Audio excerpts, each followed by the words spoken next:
like a worm in the storm. A hungry hunger inside of me. I can't be reborn. I'm a monster, spreading hate, stealing time. I'm a monster, laying beds when it's cloudy. Oh, pilgrim inside of me. Tell me, what's my remedy? I'm a fraud, call me lion. A true psychopath, don't love me. Oh, when you're lost, take your trust. Yeah, that's me.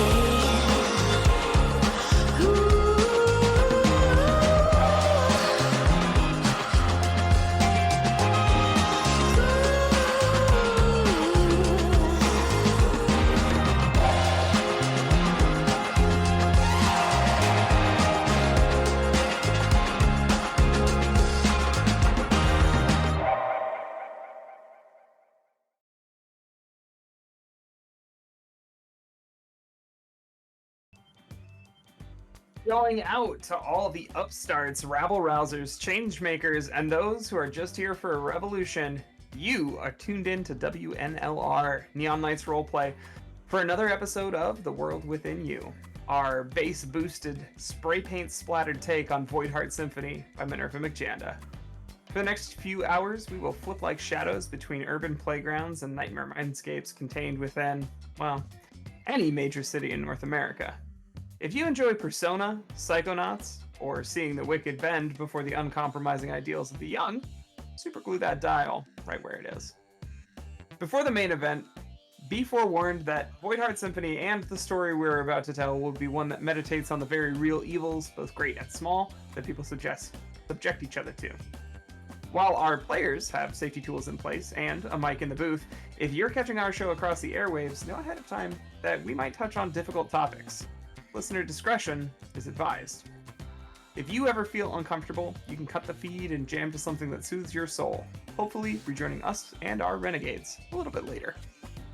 For this episode in specific, we may cover policing underage people, police brutality, police protest tactics, gentrification, redlining, homelessness, misogyny, living martyrdom, and racism. Now, I've prattled on for long enough, and we have a digital studio absolutely bursting with talent, so it is my honor to introduce my good friends around this table.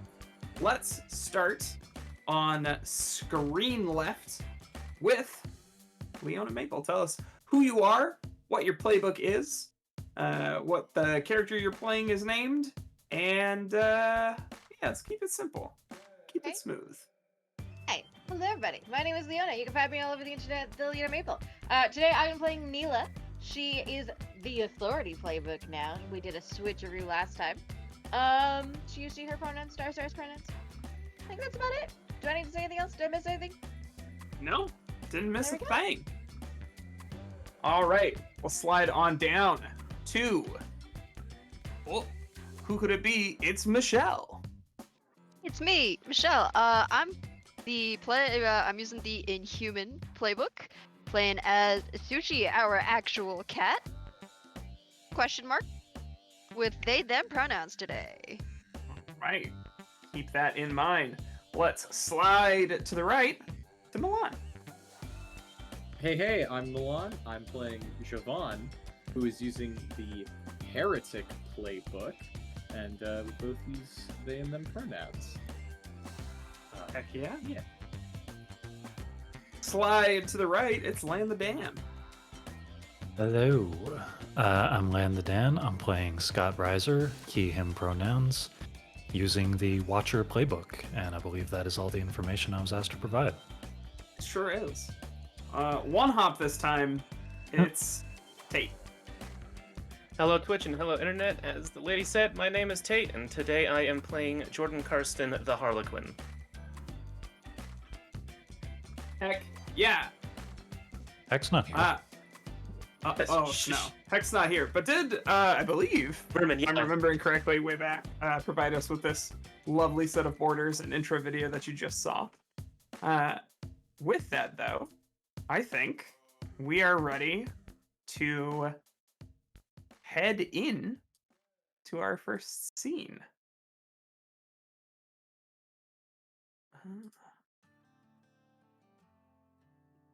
All right.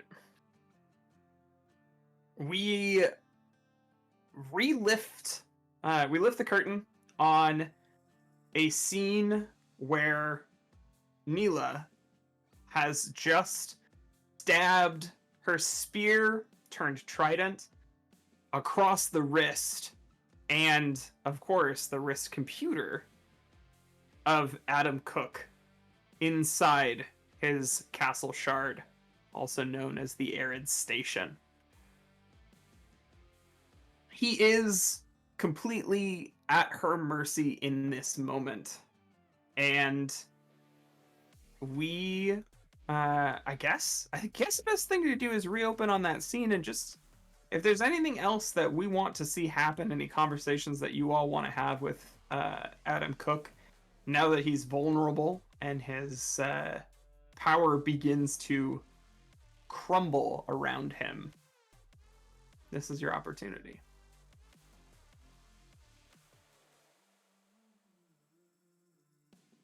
I know it's not easy to open on a denouement, but we're doing it. It's a good one, though. It's a good one. Is Neela still standing over him with a trident in her hands? Oh, absolutely. Oh, so good. I think there's a brief moment where she kind of like pauses, looks at her hands, has a moment of like, what just happened there? But then goes back to focusing. Yeah.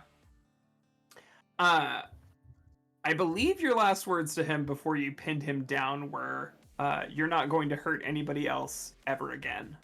Yes. That sounds Where about is right. everybody else, now that the fighting is clearly ended? Are people moving over towards Neela? Are people kind of eyeing the fact that the reality that you're in is starting to have a similar collapse as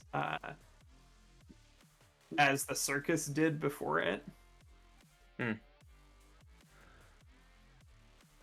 I think Jordan's just standing sort of behind Neela, sort of like this is more her moment, I guess. Jordan doesn't feel like he was as personally targeted here.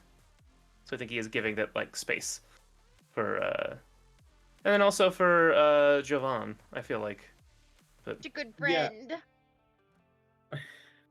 I think Jovan also just walks up because Jovan was the one who set up the opening, that last one for Neela. So I think the light just coalesces back and gets extinguished in a grip, and then Jovan just goes and stands next to Neela and just like whispers, "By the way, you look incredibly badass right now. I think you should know that. Just so you know that."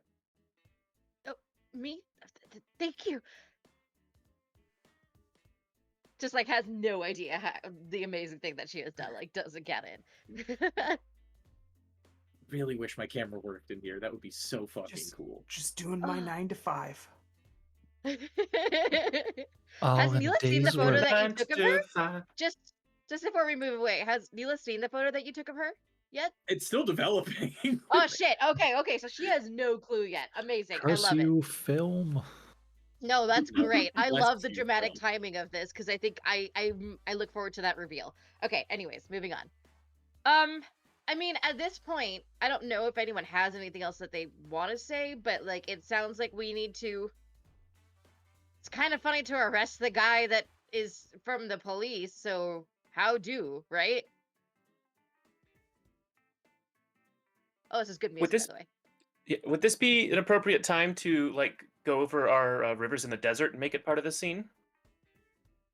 Yeah. This is a fine time to go over rivers in the desert. This is also like that's a very mechanical move, and so if there's anything like fluff wise that you want to get done before we start in on that, or if you want to like come back to it after we've decided, that's fine too. Mm-hmm. Because I think I know what Jordan would pick, and I think that there's like a moment that he's not talking to anyone. He's just sort of saying out loud to himself, looking at this guy who's like, he wanted to use all of this to fix things, I don't think I want to make those same mistakes. And I think that I'm going to pick expropriation. So I refreshed 2 of my gauges, and I'm going to remove the black mark and fealty that I got last time from occupation, so I no longer get that benefit. You cannot remove a black mark, but you can remove a crisis affecting you or another rebel. Oh, I thought this was a tier 2. It is tier 2. Tier 3 is remove a black mark. Yeah, tier Yeah. 2 lets you Oh, it refresh. just says 2 of your gauges. Oh, sorry, I Yeah, misunderstood what that was. We'll put them... Refreshing 2 gauges is reducing the check marks. And tier 3 would let you remove a black mark. Yeah, unfortunately, it's not so straightforward. Well, I think that might be... So the gauges would be void and world, or I thought gauges were like blood, lack, infamy, fealty. Yes. Yeah. Gauges are Sorry, I blood, said lack, 2 fealty, things. infamy. You're correct.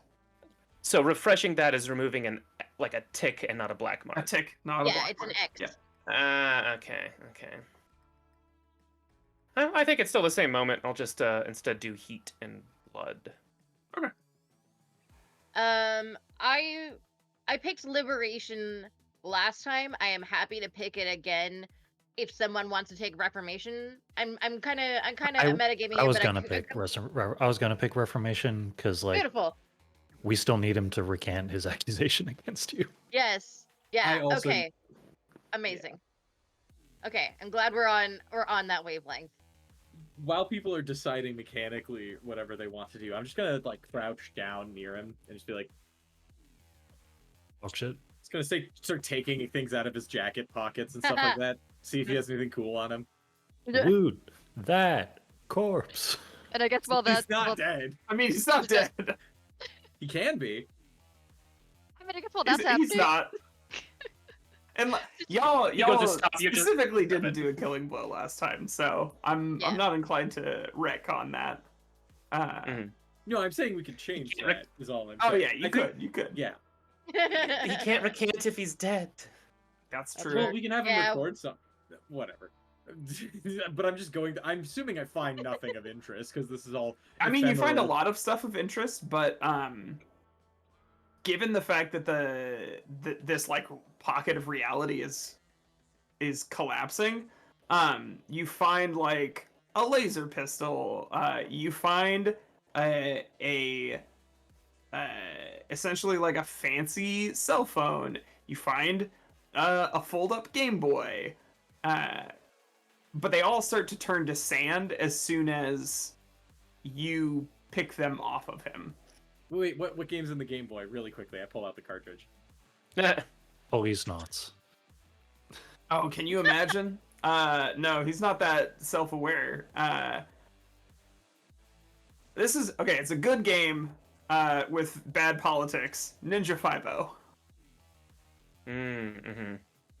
That feels appropriate for this guy. Yeah. Before it turns to sand, Javon just looks at the cartridge and is thinking, I wonder if it's gonna taste the exact same as the VHS we pulled out of his head. And I want everyone to know that Javon gets really close but doesn't put the cartridge in their mouth to satisfy. This is before their they started curiosity. making them bitter, so you probably would be fine. I mean, you're just close enough that like they would absolutely go and lick it. Actually, I'll it- hold it down for Sushi to lick it first. Great. Okay, but like, what does it taste like? Plastic. I don't believe we're doing this. It tastes like Justice. well, kind of like licking a chain, but also like the feeling of swinging yourself across a big chasm, and a little hint of cherries and berries. Does Sushi have a positive reaction at all? Like is it? I think sushi like it's like sort of like when you like take a first lick of like coffee and you're like, especially if you don't like coffee, if you like don't like something like it's super bitter, but then suddenly it turns a little sweet and you're like, Okay, well, I have to know, so I also take to bite on the thing and taste it as well. I think it's so much fun if it turns to sand before you can do that personally. Oh but yeah, that's great. Yes. You see Bleh. Sushi's reaction go, God damn it. Okay, well, after that, I think Sushi's gonna turn around and look at the blue and just. Got any place to go? Oh yeah, the blue. Justice, a spirit of justice. Sorry. It's the spirit of justice. Sorry, it's no longer the blue. He leans back in his saddle, looking around the fraying edges of Arid Station. I reckon there's parts around here who could use a little gentle guidance, I a think balanced there's hand. someone, and Sushi's gonna look over at Scott, that we could introduce you to. It's the spirit of justice, right? That's my favorite Ace Attorney game. Are you suggesting that we're sending the spirit of justice to inhabit Danny Kerr? Not inhabit, but to go visit. I mean, Danny Kerr. We brought Danny Kerr into the green room. That's true. That's true. They could meet in the green room, just like meet in the middle. Okay. I'm gonna write that down. Hey, what have we done? I thought it'd be interesting. I don't know what we've It's done. great. Step on It's rakes. great. We have Step stepped on rakes. on rakes. I Step love on it. rakes, lick a man's cartridge. You didn't have to say that one out loud, but you did for We us, already the licked people. his VHS. Cannot believe we We licked his devoted time Voidheart to this. Symphony. Oh my gosh. That sounds way worse. So worse. Uh-huh. I just Okay. can't believe we've dedicated this much time to this. All right. Anyways, Who between the two of you, it sounded like Dan, you were taking Reformation? Yes. Okay. yes, I so, am liberation. Great. So you all are gonna get an advantage on the retaliation check that comes at the end of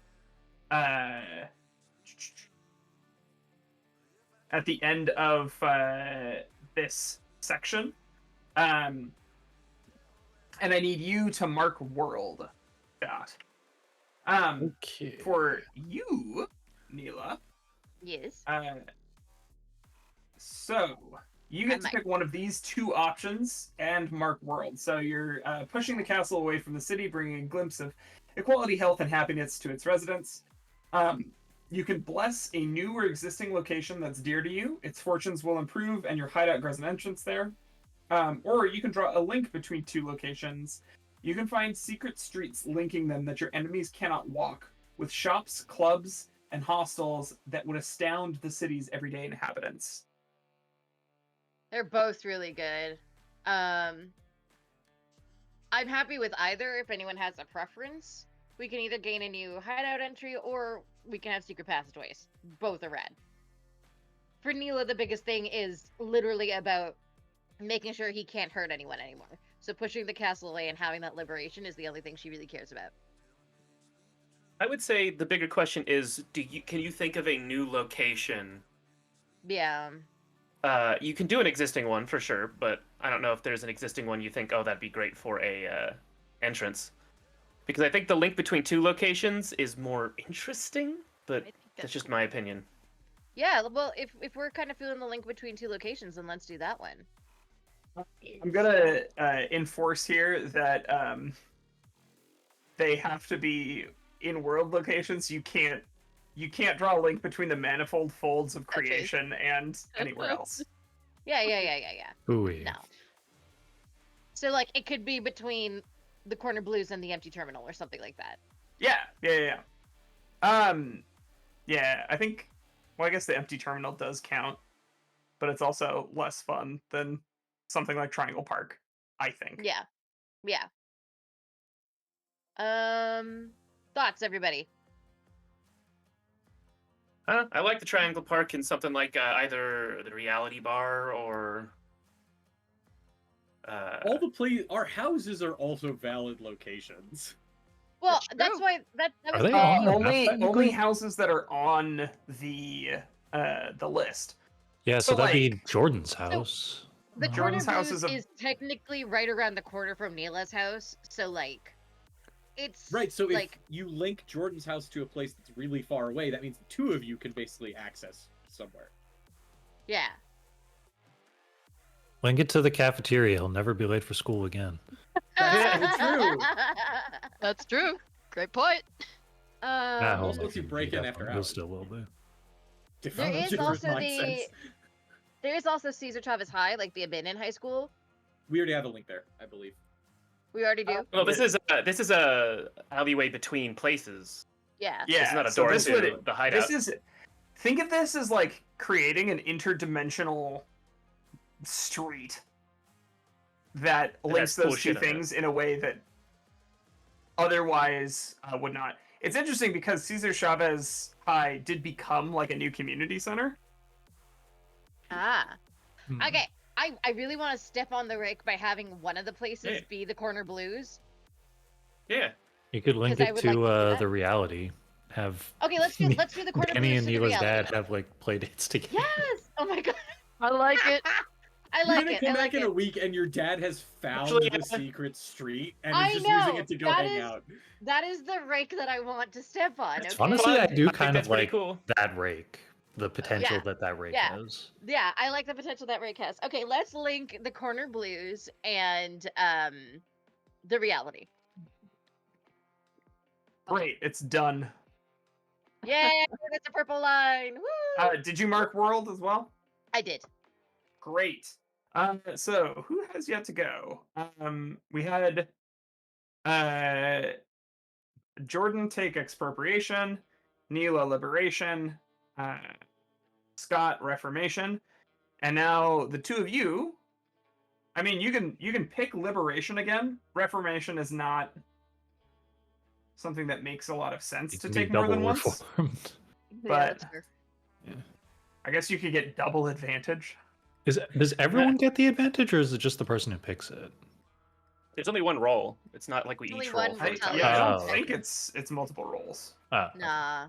Let me double check. It just says the lead rebel rolls a check set by the state of the vassal's clock, which I assume then that you're the Okay. lead rebel because you take that.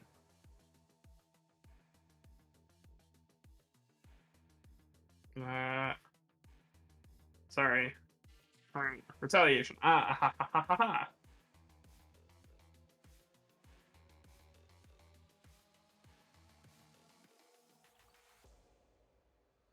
Okay.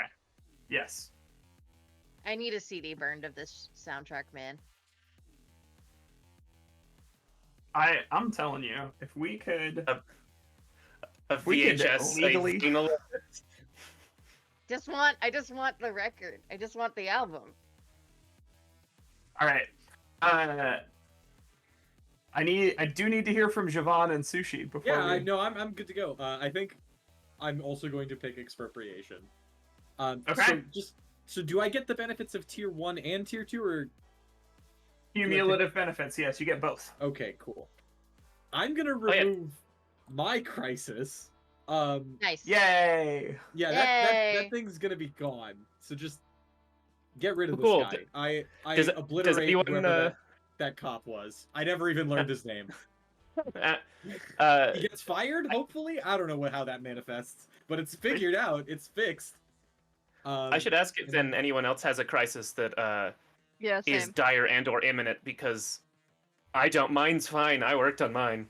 My Men's crisis is good not check. dire and it's not imminent. I have a crisis that's where I'm being 12. watched by Pale Coat, but it's So that's 12. 12. Yeah, Yeah. it's cool. I'm going to Yeah, refresh I my do not have sheets. any. And my fealty gauges. Okay. Great. What, your fealty and what? Fealty and heat, because he was at 5. Oh, So Oh, that's down to a refresh- nice manageable 4. jeez. Yes. 4, very manageable. Yes. So Yeah, yeah, we don't have to talk about it. But Sushi, if your crisis is not My is crisis either 12. dire or imminent. Oh yeah, okay then. Well, then it's fine. It was Alright. the look at that question mark. I think it just manifests that when I went through his pockets, I found the representation of whatever case he had against me, and I just rip it up. I do like that. Hopefully, Alright. I don't know how that. I have an average of 3 ticks per gauge, so I'm just gonna go with liberation. Okay. If that's Are you drawing a link between two locations or blessing a new or existing location? Great question. What do you guys think? Any thoughts? I mean, you can make another sneaky passageway between two other locations, and then we can spend all of season 3 just zipping around. That does seem very like Now- cat-like behavior.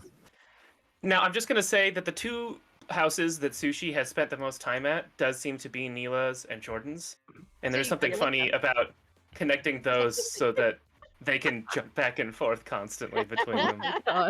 You're not I kind of- wrong. I kind of love it. You're not wrong. You're not wrong. I like it actually. I like that. Can we do that? But draw a line between what is it? Neela's house and Jordan's house. Well, it'd be because Neela's house isn't here, but It's it's the the Quarter Quarter Blues Blues. is right Yes. next It's to the it. quarter. Wait, I thought it's in. No, Parkside Neela's Boulevard, right house here. is in Oh, never mind. Parkside Boulevard. Yes, So, that's right. never That's mind. true. Yeah, yeah. We have Parkside Boulevard. We do. Yeah. So now technically, and the Quarter Blues is there in Parkside Boulevard. So now we have a fast travel from Jordan's house Boulevard to the reality part. I'm obsessed. We could just like hop, skip, and jump to the reality and be like, "Hey, how's it going?" So fun. completely fucked. Y'all are absolute mad lads. We'll talk more about what those connections mean and how you access them. But that really so is a house. It's in the suburbs, right, Tate? I imagine this almost like a San Francisco, like those really tall, skinny houses. There's Okay. a bunch of them Yeah, yeah, stacked yeah. next to each other. It's barely more than a townhome. There's like 2 shoulders width between these things. It's Yeah, not like a yeah. nice house. It is real tiny. It's the West Coast version of a brownstone. Yeah. Yeah. It's like the location is good, but the houses aren't. They're small, and Jordan has like 5 siblings, so it's Oh, buddy. it's real packed. All right. I wrote Cool. them down. All of them have J names because that's what my husband's family did, and it was mean.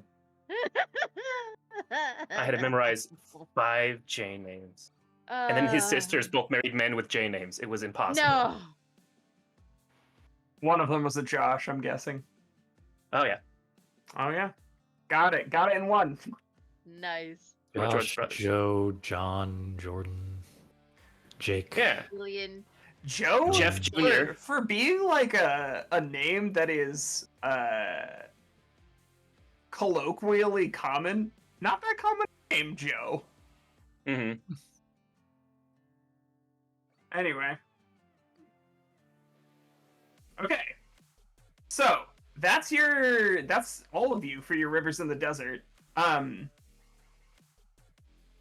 You each are pulling this power out of the castle. It's coming up through like the soles of your feet, shimmering sparks of the world that makes up these spaces passing through you. And you have Adam Cook at your mercy. What do you do? I think I look at him and I say, "It is over for you. Like I said, you will not hurt anyone ever again. And in fact, you're going to do more than that. You're going to take down the charges against me. You're going to destroy the work that you have done. Because you know that you don't have a plan. You know that what you are doing doesn't actually help anything. You did all of this for your own selfish reasons. Now you are going to leave my city alone. if I can step in, I just think it's like a small comment. It's like, and what you don't know is you need to pick better heroes.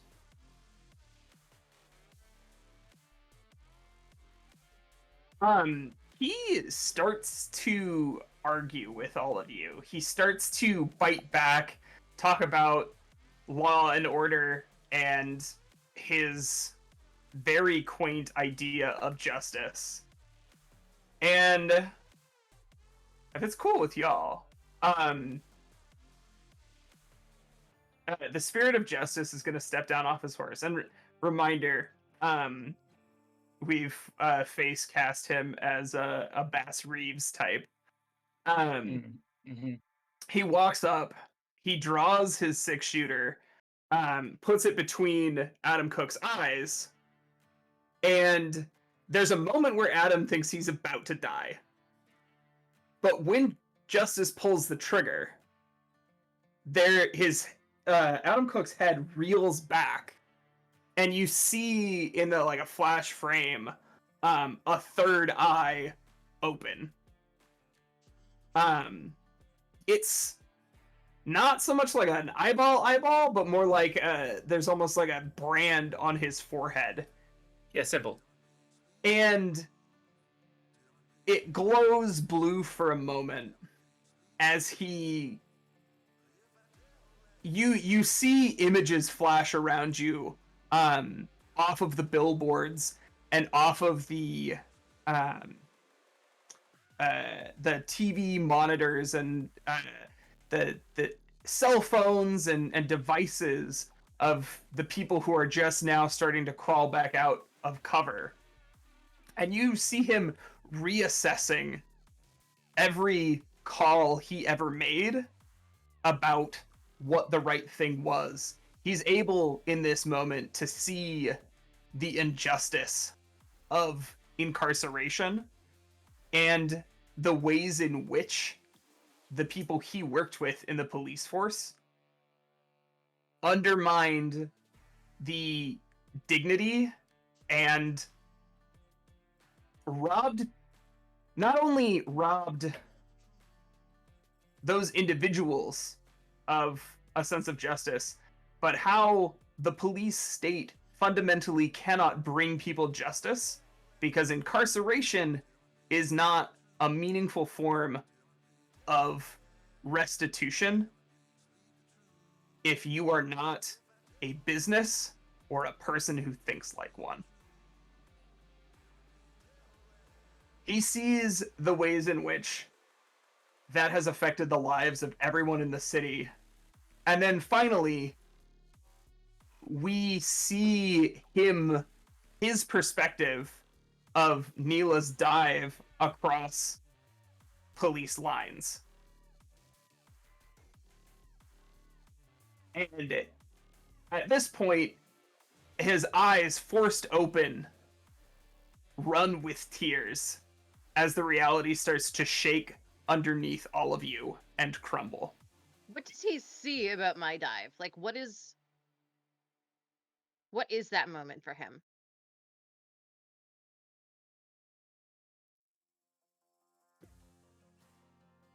We get sort of a focus that he couldn't have had. Like, it shows the ways in which Neela is fighting without killing. Huh. The way in which she is moving her body to protect people in the crowd, literally body blocking shots that would have otherwise caught members of the crowd as they retreated. Wow. The ways in which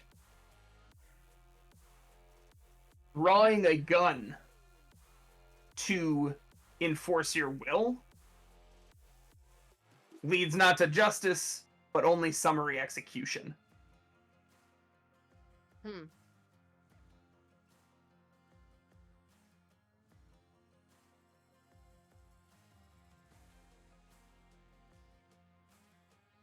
Dang. The castle is collapsing. It's time for you to make your way out.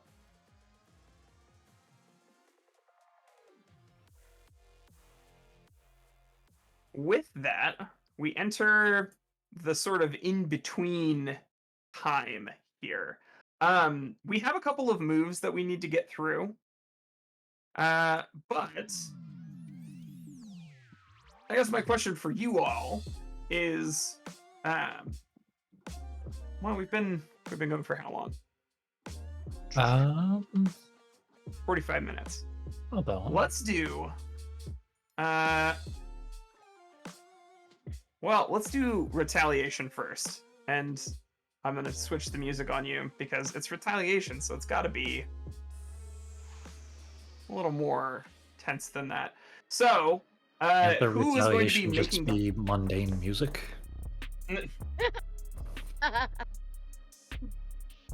Say again. Can't the retaliation just be that the music is a little too mundane? No. I mean, Not one of the options on the chart, it turns out. Funny enough. Yeah. House It's rules? truly too bad. House rules. House rules. I'm not gonna disrespect Minerva McJanda like that. It's a pretty good game we're playing here. Yo. Who wants to take this role? Bach got to alert before the investigation was resolved, which means that you're rolling against a 3. And it's a check rather than a skill what do you roll. call it? A skill roll. So Has advantage.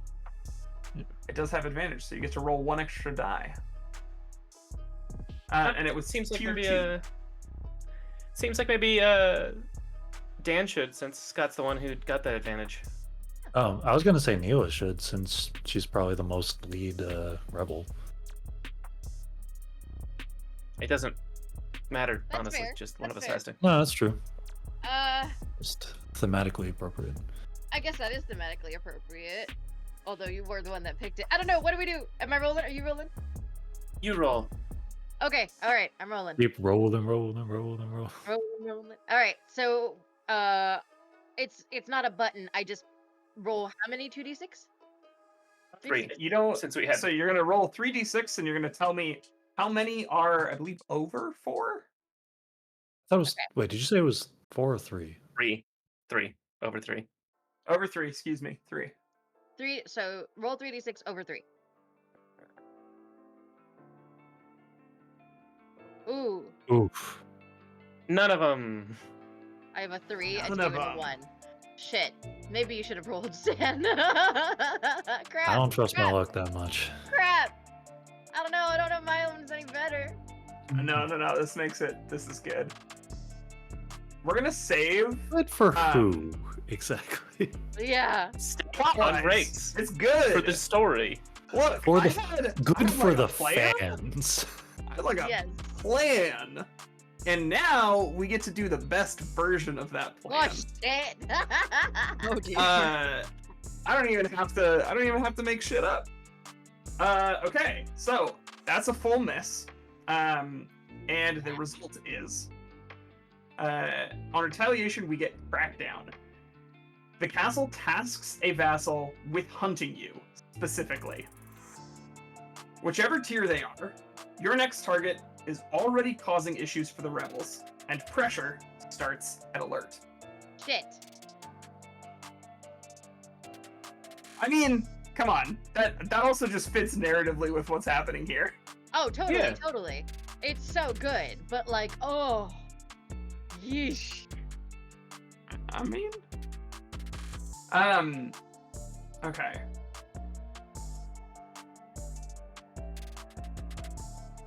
Yeah, well, I need a minute to figure out what that scene is gonna be when we come to it. But, yeah. In the You- meantime, In the Uh, meantime, Neela does like need to go home, and face her family, and also like, I don't know, drag Adam Cook to make sure he confesses. Like, I don't, is he still with us, or like, what's? so, we're doing Persona 5 rules, specifically. So the person who is here is not, like, actually Adam Cook, it's more like a spirit projection of Yeah. his most inner self, and his belief kind of about the fades away. world. Yeah. He remains in the shard of the castle as it collapses. You all make your way out. And you come back to a city that is still in turmoil. Do we want to start with Neela heading home? I'm fine with that. Y'all cool with that? She's Yeah. been in the hideout since the protest, so I Which, think she kind of looks at you for all what and it's worth, goes, is no more than like 12 hours. yeah, which is no more than 12 hours, but still 12 hours after getting shot at and after she knows her dad saw her. Like, she's still a South Asian girl. She's still a South Asian teen. For her, in her brain, she has been away from home for 10 years. And she's about to get 10 years worth of shit, is how her brain feels that she's about to get her ass whooped. And It's so been I think 70 years. yeah. And so I think she kind of looks at everyone and she goes, "Oh my god, I know I've changed. I know things have changed. Good job, everyone. I'm so sorry. I think I need to go home now." And like y'all can see like that panic in her, kinda. We who are about to die or be grounded for forever salute you. I hope I you're mean, not I'm probably grounded not forever. gonna face- Why would you be grounded forever? Oh no, I'm trying to have solidarity with you. I'm not gonna get grounded at all. The My rest of parents us don't even won't know what on the I'm doing. news. Okay, so Yeah. no one else is getting grounded forever. It's just me. It's fine. It's fine. I'll be I would fine. say people's parents at this point, if you hadn't checked in with them and been like, I'm somewhere safe, and I'm gonna head home as soon as things calm down a little, would probably would have reached out already. And I think that I see you lifting your hands over there. So it's probably just Jordan and Scott's parents who are reaching Jordan out. would have Like, just texted them back. Both Yeah. of Jordan's parents were either very, very busy still with work or into the night in his dad's case, or his mom was just home and busy with other siblings. He'd be like, yeah, I'm fine. I'm safe. I'm at a friend's place. They don't check up on him much. I would think the city is kind of still very concerned based on all of the Yeah. things that happened, though. So maybe He just say, it I'm is at like someone's house.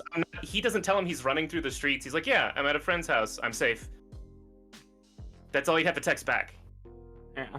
Unless they did it after Adam Cook destroyed his phone, would be the only time in which he might be in trouble. Oh yeah, some people's phones got broken. Do you want to borrow mine to call your parents, Scott, Yeah, Jordan? Do either of you need to? I'm really tired, so I might sleep in the hideout tonight just because.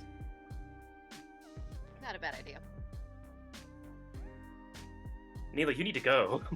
I need Yeah, to go. I need to go. get I'm outta going. here. I'm going. I'm going. I'll see you all. I'll text you all. Push, Wish me luck. push, push. And with that, she turns and she starts running. We'll see you after solitary confinement. See you in 100 years. Bye. As she runs away. You think they're gonna make us go to school tomorrow? I think That's I a saw good someone question. like trying to block the front of the school, but I don't know that it was very successful. They were just moving like lunch benches around, so I don't think it's gonna be a problem. Like they didn't have Man, like a I car or totally- something. I totally didn't do any homework for the last 3 years, so I should probably get on doing some of that. You know, better late than never, I guess. You're so right. And Joe proceeds to go and fall asleep instead. Okay. So, Neela, Yeah. something interesting, something that you only get a chance to like come to terms with after you've left the hideout occurs to you, which is that after the first few messages from your mom on like the thread for the three of you, it's not been like a constant ping of like, you're in such deep shit, you're so grounded, etc., etc., etc. It was just like a couple messages and then it stopped. Oh. And as you make your way back towards your house, a couple of a block or two away, you see your dad's car parked on the street. And you see him step out of it, clearly having just seen you pop around a corner. Crap. What do you do? I think she deer in headlights. She just freezes. She just stops. She doesn't know what to do. She's seen things about her dad. Her dad saw her. She doesn't know what to do. He walks up to you, and the first thing that he says is, "Are you okay?" I am okay. I promise I'm okay. I told your mom that we had taken the battery out of your phone and that you were with me and safe. And that is what we are going to tell her. You. Neela, Okay. you and I have a lot to talk about. Uh-huh.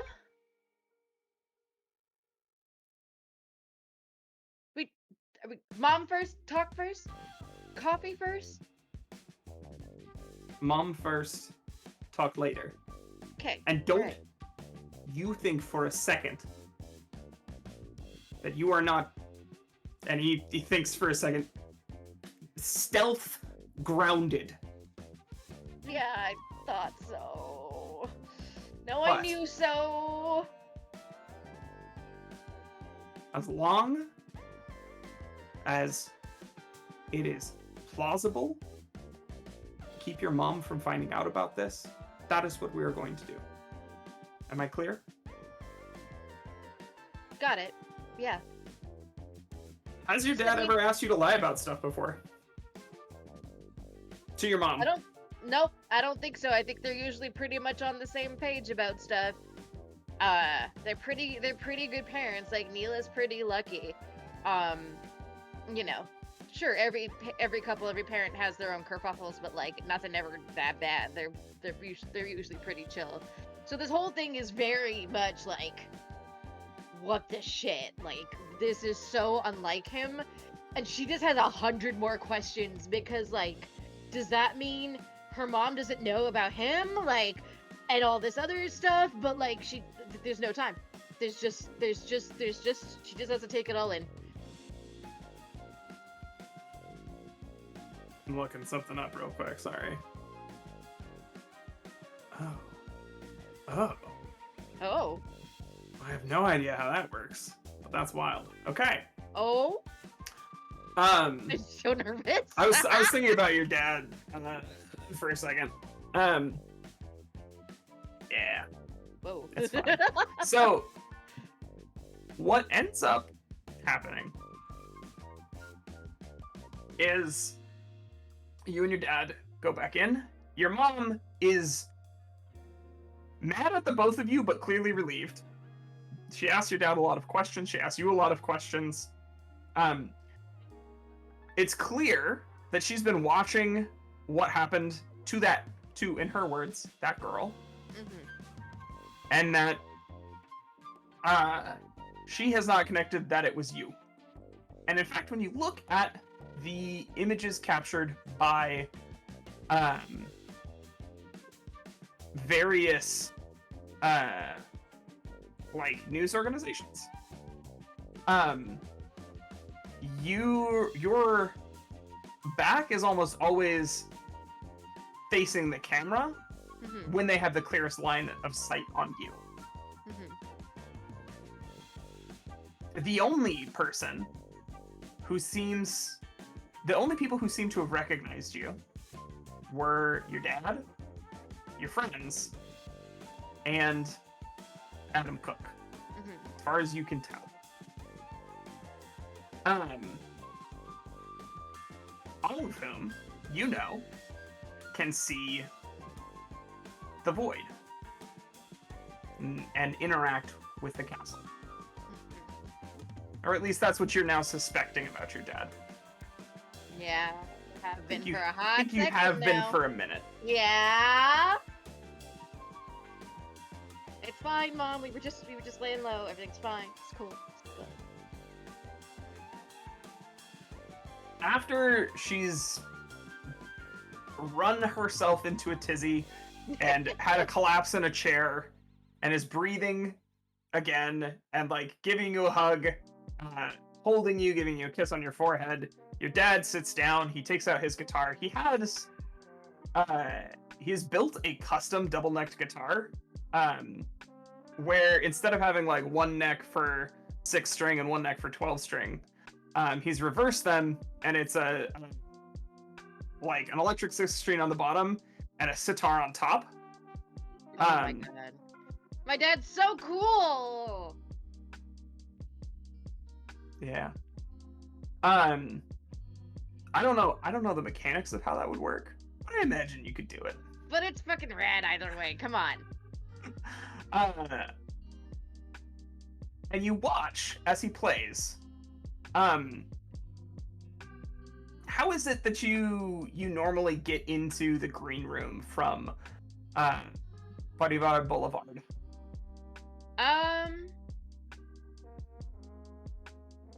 I think there's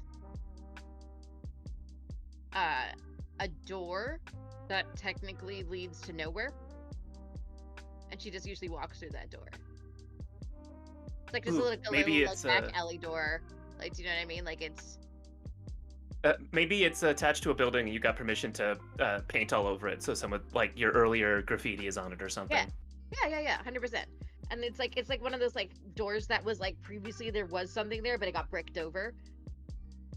So the door doesn't go anywhere. You're sitting by the window, and as your dad's playing, basically in confirmation of what we've been talking about so far, you see a little bit of purple light shining from under that door.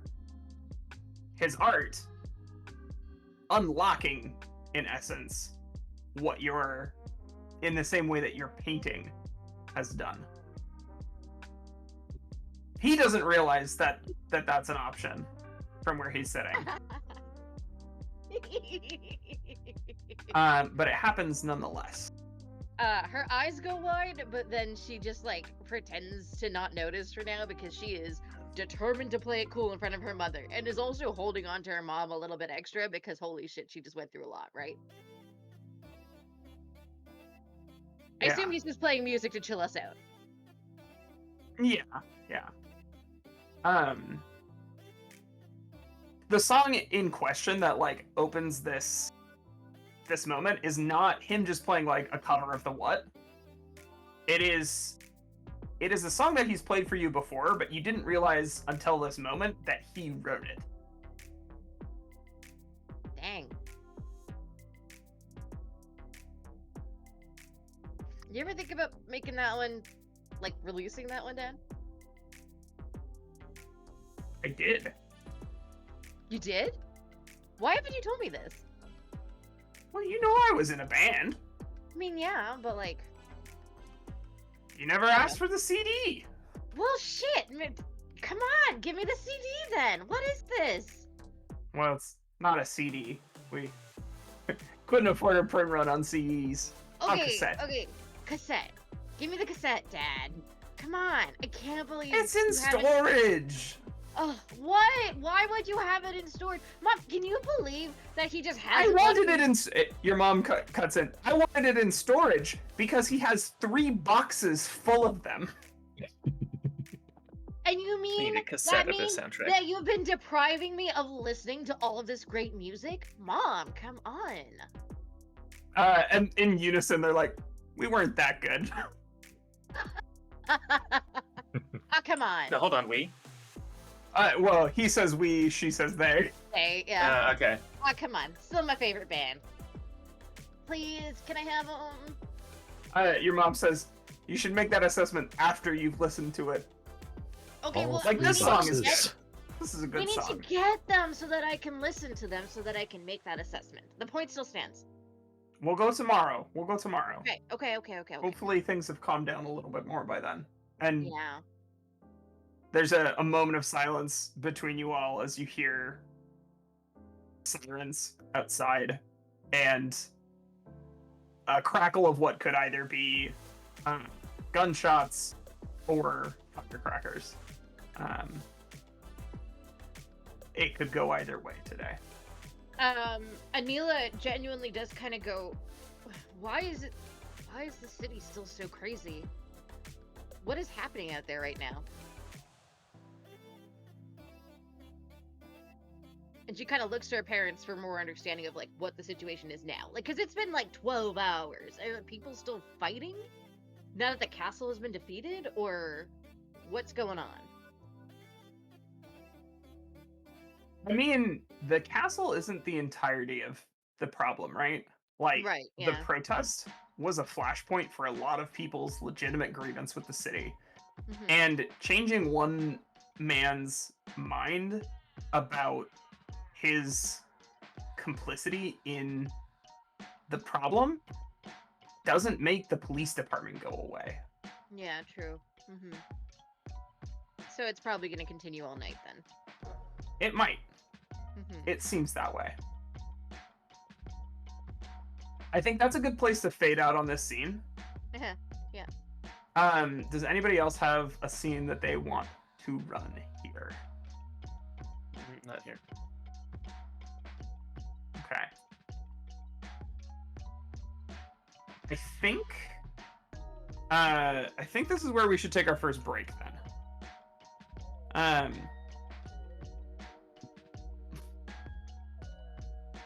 Oh, but this is a great time to remind you all about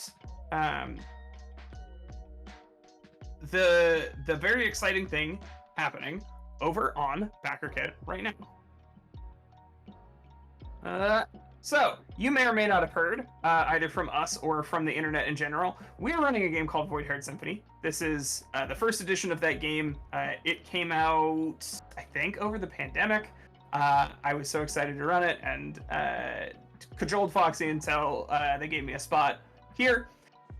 Very excitingly, Minerva McJanda and the other folks over at Rowan, Rook, and Deckard have decided that they want to give this game a basically new lease on life.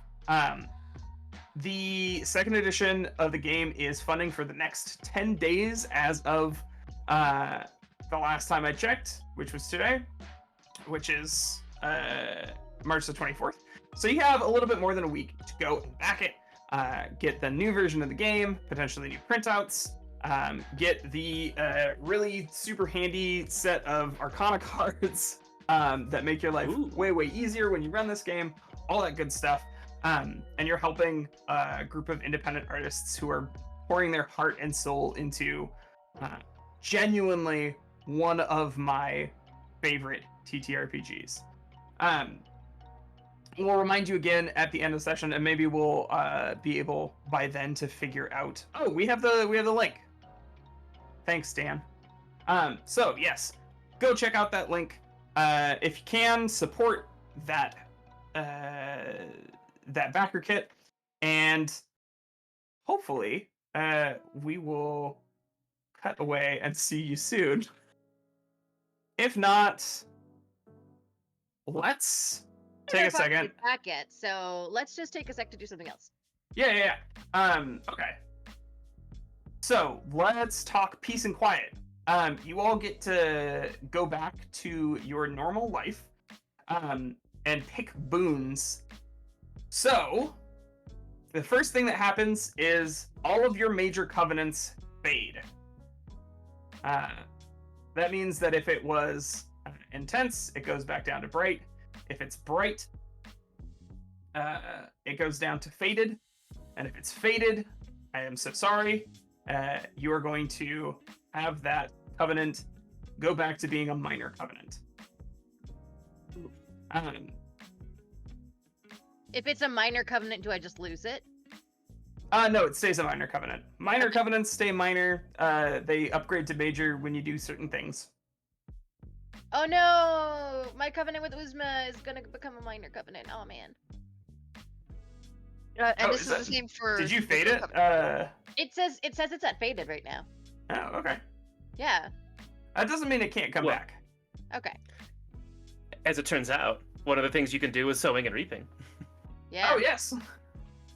Okay, so if all of your crises are quelled, you can reach a new stage in life, shifting from delinquent to prodigal to traitor, or your playbook's equivalent, moving the associated black mark to your new role.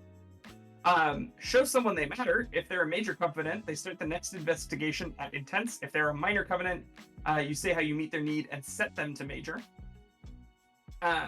You build a movement, drawing a link between two contacts on the map, saying how they team up to aid your fight. You reassess your approach to power, shifting a rank between void and world. Broadening your focus, adding a new location to the map and linking it to an existing character, or adding a new character and linking them to an existing location. Or bring something new to the crew, changing your arcanum of your crew covenant. So, Leona, it sounds like Neela might want to show someone they matter. Yeah, I think so. It feels really fitting to also kind of come to her because the last time that I saw her, I was a different playbook.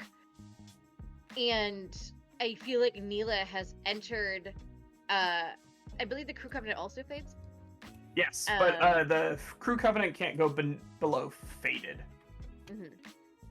But yeah, I think because she has changed playbooks and she's become a slightly different person as a result, I do think it would be interesting for her to link back up with Uzma and to kind of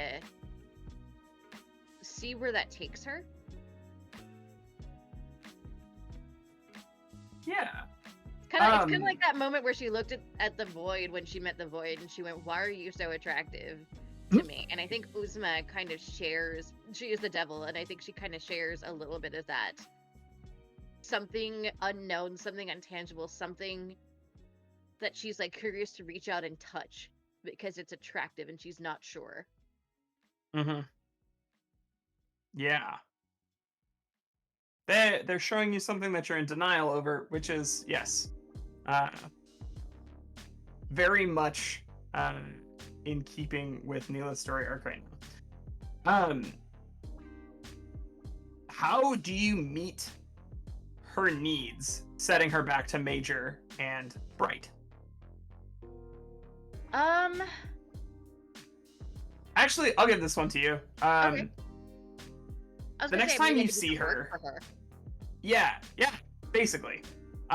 You join up with her, and she gives you sort of a semi-formal internship. She says, like, hey, I've been pulling sort of double time without somebody to help me with some of this admin stuff. And you're smart, and I feel like I can trust you around my office to get some certain stuff done. And so she pulls you in as an intern, and you say yes. And so you see a lot of each other from then on out. Who wants to go next? I have an idea, if no one else does. Hit us. So we get to pick 2 boons, right? Because of what we did last session? Yeah, we're gonna do them one at a time. I kind of want to also- combine mine. Oh, sorry. So sorry, one last question. Major and bright or intense? What did you say? Major and bright. Okay, If they were already major, they start at intense instead of at bright. got it. Thank you. Well, I kind of wanted to do both at once because I'm just going to do show someone they matter twice. Once for Jazz and once for Nico. I keep on Nico, okay. getting which the idea is in my head. Jazz is, a small child, and I think that she probably does like theater for her elementary school. And the idea of Jordan would volunteer to help do like the sets for it and invite Nico doesn't have to help make it, but just to hang out in that time. And so it's like making a bunch of, I think it's Seussical the Musical, or our discount version. I don't know what, I do not have the pun in me right now. But it's something like kind of psychedelic and weird and fitting with sort of jazz being the moon. And so Jordan is using his not inconsiderable, wild, and unorthodox art skills that he has picked up from his friends and various random hobbies to just build a bunch of random things for this musical. And I think the scene is effectively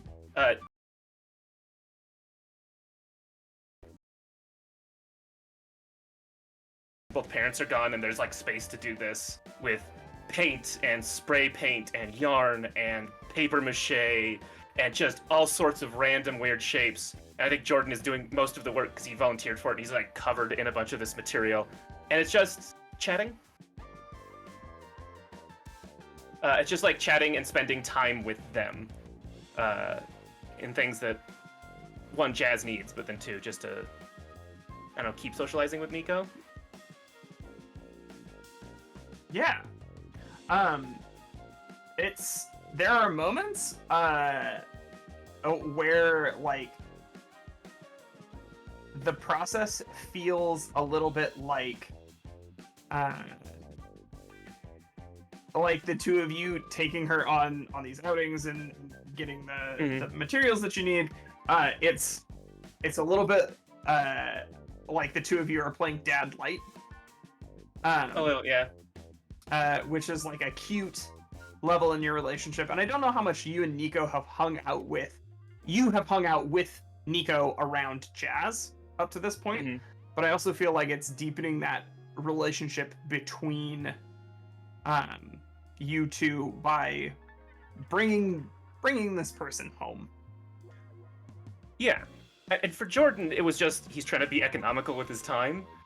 So he doesn't realize that also, like, seeing how someone you're interested in treats, like, their siblings and family is actually, like, I think really important to knowing who that person is. Cute!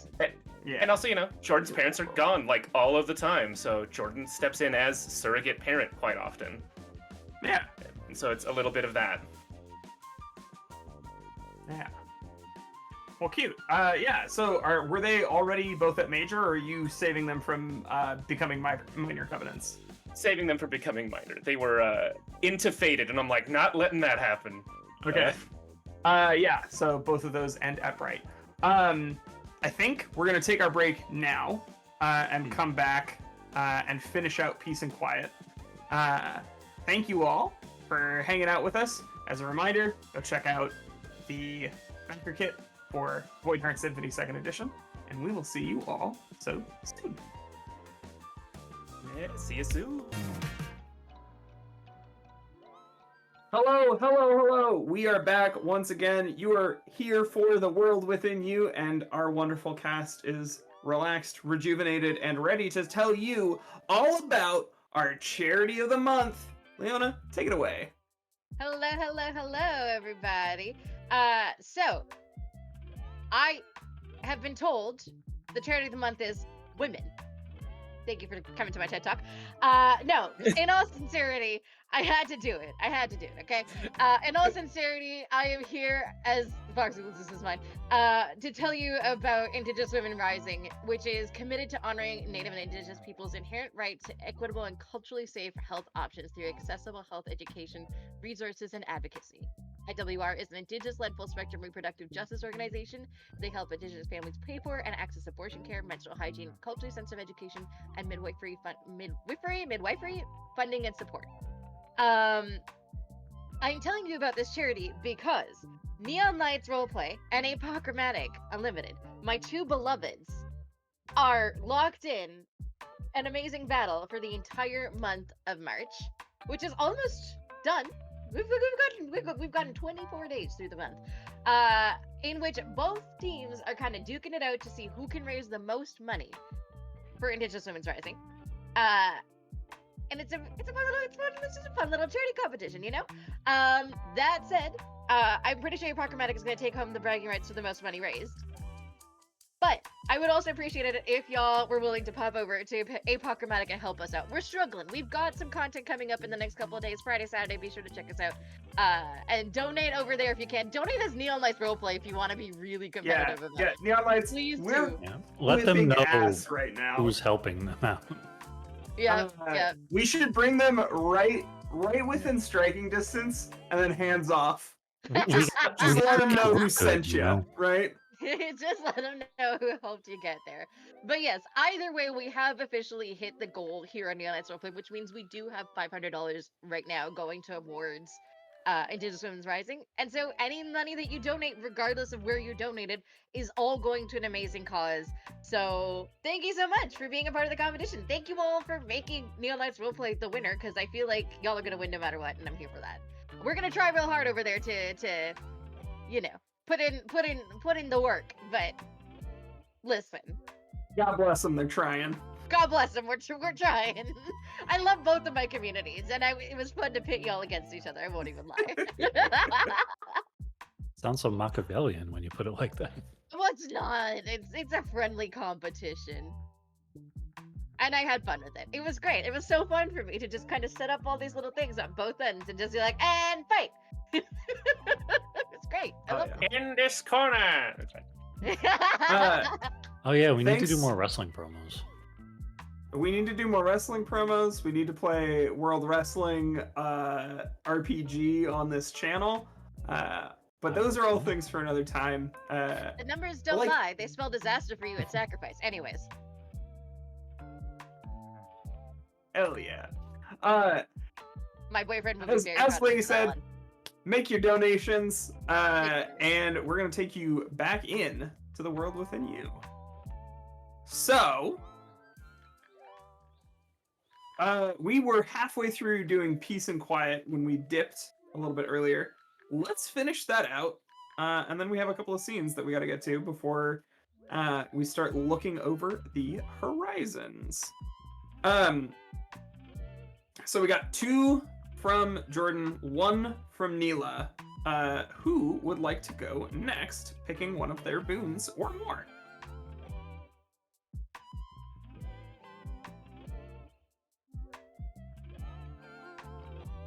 Y'all had the whole break to think about this.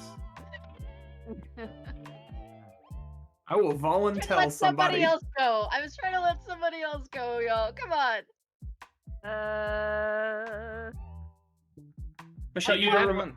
Quick refresher on your options. Reach a new stage in life, which changes your delinquent, prodigal, or traitor status. Show someone they matter, either making their covenant intense or saving them from becoming a minor covenant. Build a movement, drawing a link between any 2 contexts on the map. Reassess your approach to power, shifting a rank between void and world. Broaden your focus, adding a new location to the map or a new character to the map. And or bring something new to the crew. I've got one. If Yeah, it, do it. if- You don't have if- to ask. Just do it. all right, cool. So, previously on a separate occasion, Sushi had led by the nose by being a nuisance. Danny By the tail. Danny Kerr over to the green room to say hi to Vandy Sky. So I would like to take build a movement and draw a link between Danny with a Y and Vandy Sky. Oh, that rhymes. Ooh, yes. Let's do that. So you're Danny Kerr and Vandy Sky. It's a big. For those of you at home, we're gonna get the sheet set up so that you can see it. But we're increasingly reaching Pepe Sylvia board levels of connected dots. Okay, what color? It definitely haven't I feels like used? a multicolored spaghetti plate. Yeah. It sure does. I'm gonna do this in a dark red and hope that everyone can see it. Okay. So, oh yeah, beautiful.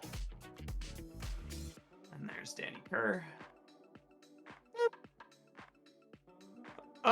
Okay, so specifically, you're building a movement. How are the two of them starting to team up to aid in your fight? We've established in the past that Van de Sky and Danny Kerr knew each other. Tell us a little bit more about that. What are they doing now to be in touch and communicative? I think what this looks like is so Danny sort of, we saw that he had reawoken with like his drumsticks, right? But I think what this looks like is sort of Sushi sort of, I think this looks like as like sort of like a, for like the next week or two, Sushi just sort of like goes and finds Danny and just bothers him after work. Just sort of like pushes him out of the, like, is like, hey, bar's closed, go say hi. And I think it's like this sort of like 3 in the morning like radio talk like almost like right before when Vandy's radio show goes, is sort of like where they have like this time to just sort of talk together, maybe host like their own little like podcast at like, oh, what's the phrase, degenerate hours. Degenerate hours. Don't ask me. Yeah. I've heard sure. hours used fairly recently. Oh man. Yeah. Okay. They have this one meeting that you facilitated a while ago, and then Danny, following you back, enters the green room, does some shows with Vandy, and it's this that I think starts sparking that passage that we talked about earlier between the reality and the corner blues. You lead him down this side alley that, if you're not looking carefully, all you see on your sides, on either side of you, are the shops, the cafes, the third places that have been missing from the city, all leading through to the actual front door that we have never seen before of WNLR. The only way you would know you were somewhere different is if you took a look up at the sky.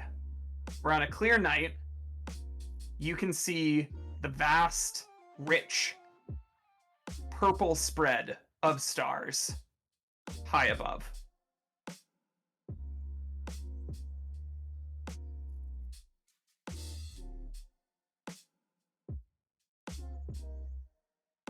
Okay. Anything else you want out of that scene? Let them cook. I think I like letting them cook together. Okay. They're hanging out. And they're reconnecting. Like a lot of things that y'all have done so far this episode, consequences. Things are gonna come up. It's great. I'm excited. That brings us over to Dan or Milan. One of you's got to pick your sowing and reaping next. I mean, I know what I want to do.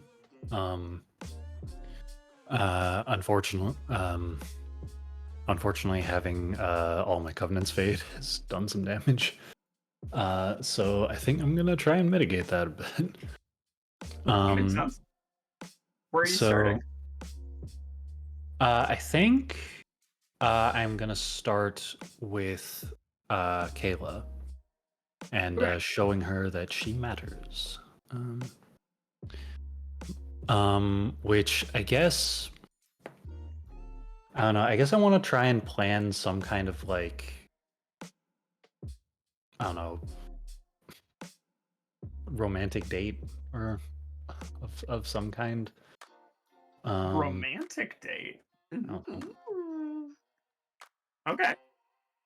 I'm look at something real quick.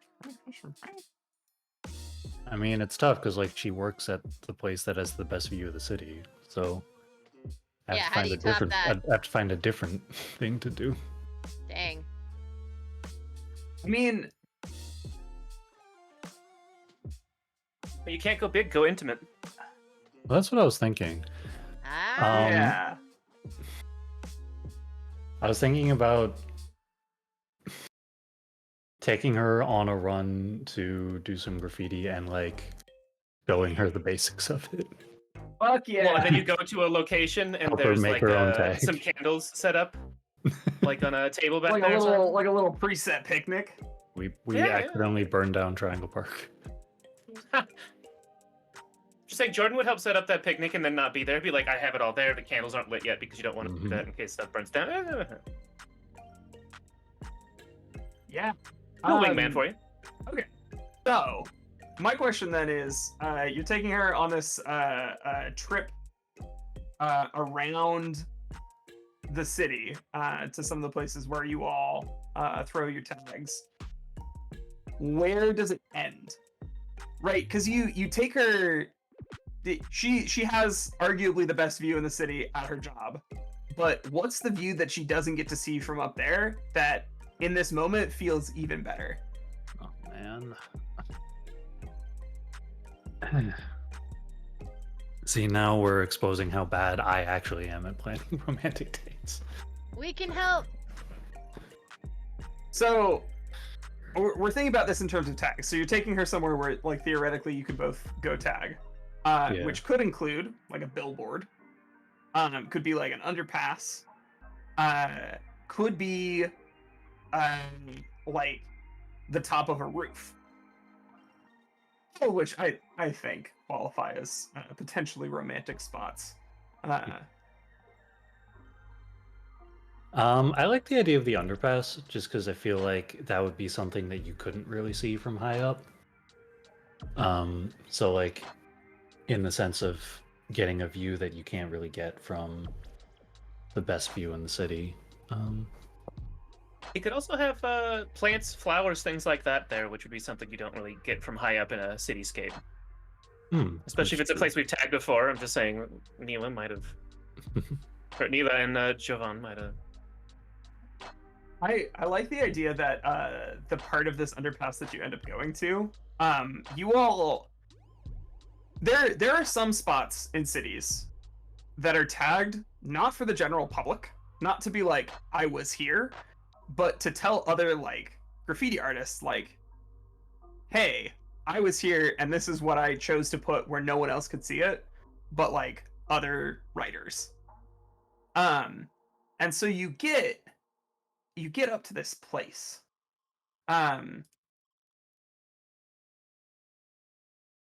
And it shows work that is so much more fine and intricate and experimental than the tags that you see anywhere else in the city. And it's literally just like between these girders underneath the freeway, where you have to stand up and like look in between these spaces.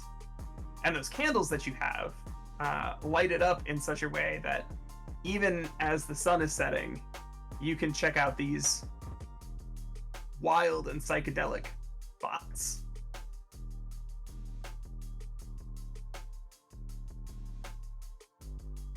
Anything else you want out of that scene?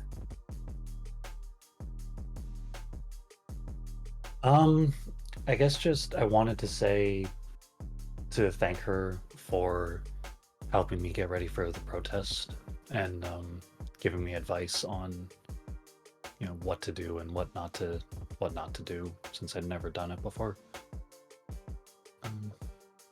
So I wanted to do something nice for her in return. He like very earnestly is like, "You were magnificent." Honestly, you put yourself in a position of a lot of responsibility for your first big protest, and that's not something everybody has the courage to do.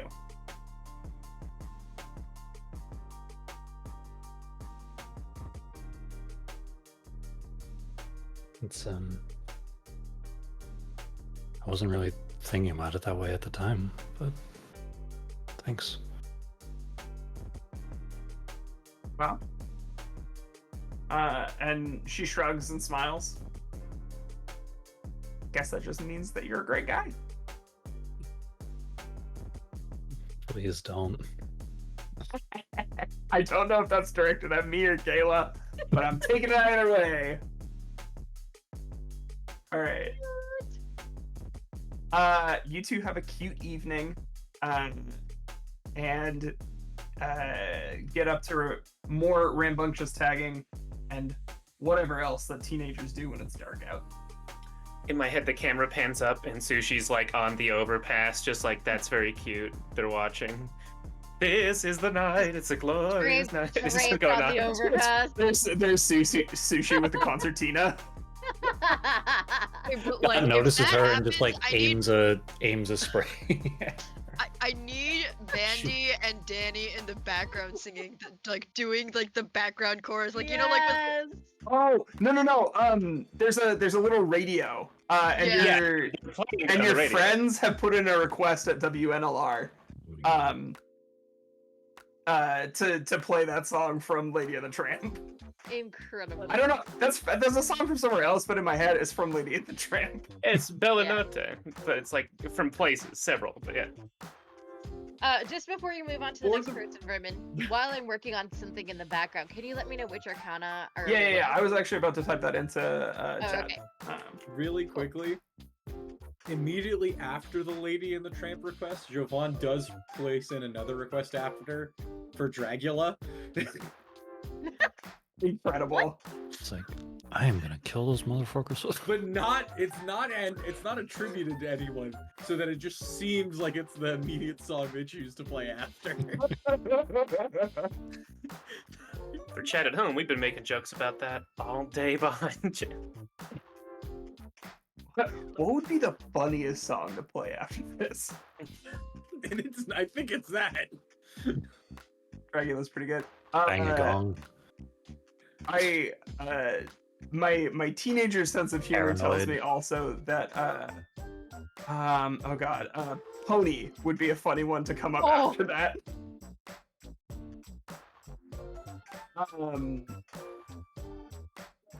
Yeah. Okay. The information's for you in the chat. I think that means that we get to do more. Do you know who your next connection that you're gonna reforge is? Me? Yeah. Yeah, I do. Okay. Do you want to just roll right into that? Sure. Yeah, I can't make them fit together as well as Tate did, but the other connection that I need to show that they matter is Danny with a Y, Mm-hmm. Danny Kerr. who is now friends with Vandy Sky. Yeah. Danny Y and Vandy Sky here on this radio Wow. station whose numbers I've forgotten. WNLR. I, I'm not putting it anywhere on the dial. In fact, I think every time somebody is on air, they say right off the end of the dial. mm, Yeah. WNLR right off the end of the dial. That's pretty smooth, I like that. What do you do to help Danny that shows him that he matters? So since it's a bar and I'm not of drinking age, some things are off limits, but I wanted to see if there were any like errands or work that I could, or like anything that he needed help with that I could help him with. Like picking anything up from the store, or cleaning the place, or Okay. uh, So I've of the various and sundry jobs that I've had, I've never worked in a restaurant. But I imagine one of those things that is so low priority, but like absolutely fucking matters, is having somebody go around and fix all of the tables so that they don't wobble. Which is like a huge pain in the ass. Sometimes requires you to like go get hardware from the store, which if your experience going to the hardware store is anything like mine, often winds up being 2 trips, not 1. So yeah, I think like before opening for a couple of days, the two of you just like go through, figure out all the tables that are wobbling, all the chairs that are wobbling, and get like replacement hardware for them. It's kind of boring, slow work, but at the end of it, Danny is really super grateful because it's the kind of test that goes way faster with 2, and is not something that he can get to easily by himself. Do you want anything else out of that scene? I kind of wanted like, I feel like this kind of goes against the intent or the purpose of what I'm doing, because it's more me leaning on him. But like, I kind of wanted to have a heart-to-heart with Danny, just about like the experience of watching the police try to kill my friend. Yeah. Let's do that. How does it come up? I mean, I imagine he asks about the protest, and how it went. And so we just start talking, just like, it's like I was freaking out when the tear gas started flying, and like, Yeah. I don't know, everything started going to shit, and then I saw Neela, and it was just like, they tried to kill her, man. Like, it's a Clarifying fucking here. Do you intentionally tell Danny that I it just was say like, Neela oh, on the other side of the police barrier? It's okay with me either way. oh right, because he's not someone who would have recognized her. Well, I mean, he might recognize her as one of your friends, but up until this point, we haven't established that he does recognize that that's who crossed the barrier. Okay. And if you say that and you want to keep it, that's fine. I'm just trying to keep track of who knows. I'm good with it personally as well. So Sure. Let's say that I let it slip out. Okay.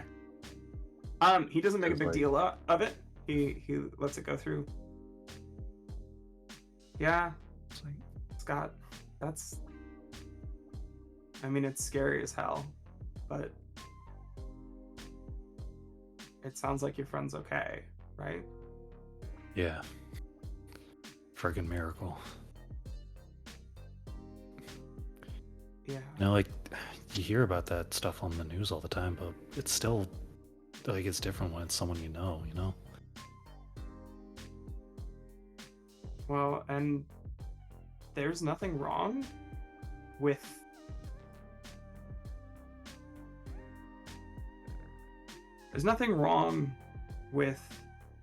finding that situation scary, and there's nothing wrong with being afraid for your friend.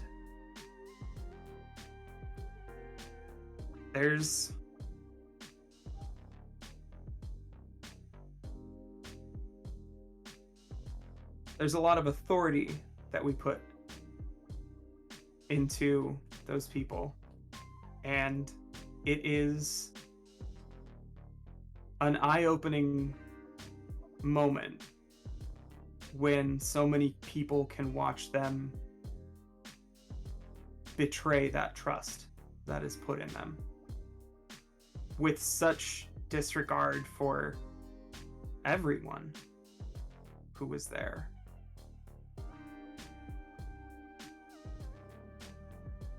And like for what? For talking back to them? Like for telling them to stop?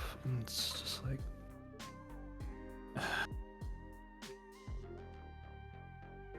And at this point, Danny will kind of like lean. Well, think about it. Why can't stop thinking about it. why do they have to react like that? I think I know. Well, And I think a lot of us have known for a while. there's power in saying it. A kind of freedom, too. So they're not here to protect us. Yeah. They're here to make sure that we don't make too much noise.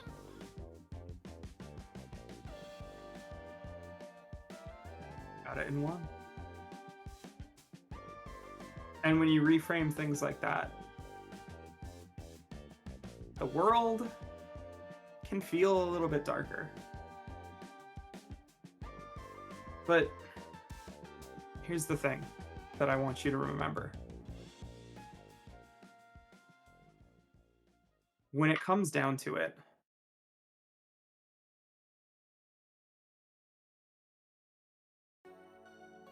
it's our connections to everyone around us that really matter.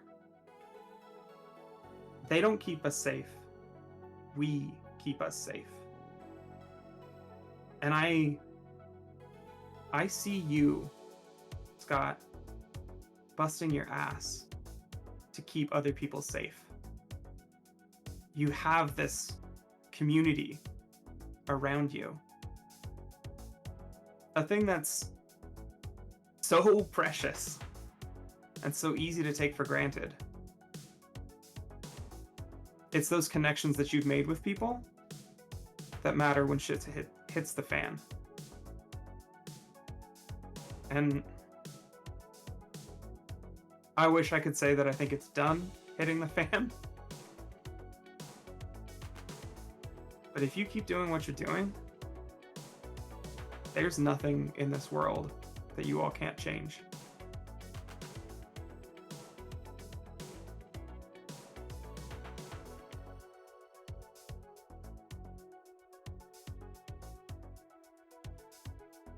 I guess I just have to keep believing that. Yeah. It's not always easy. But for what it's worth, you reminded me that it was true.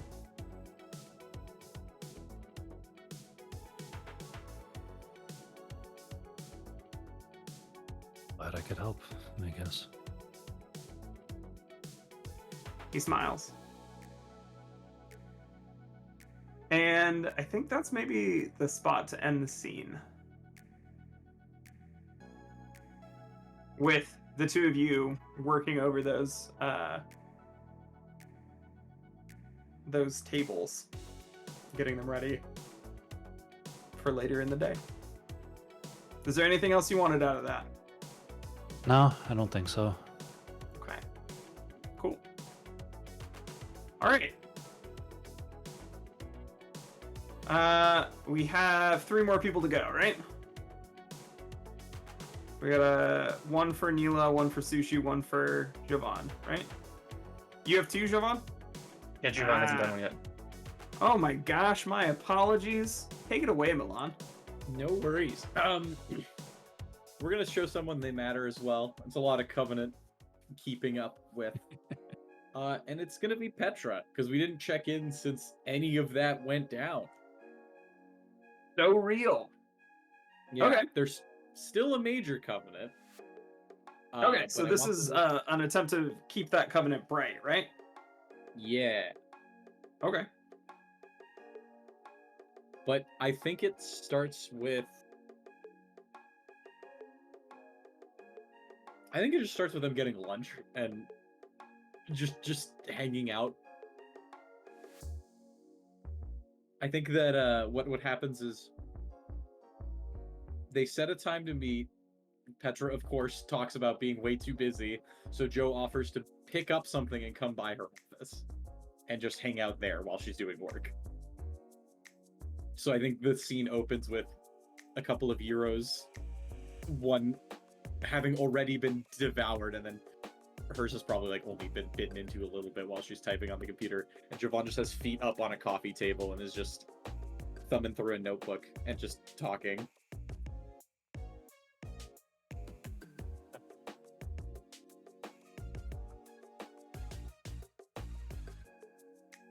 How are you helping her out in this? Because that is part of the her, I guess. Well, we made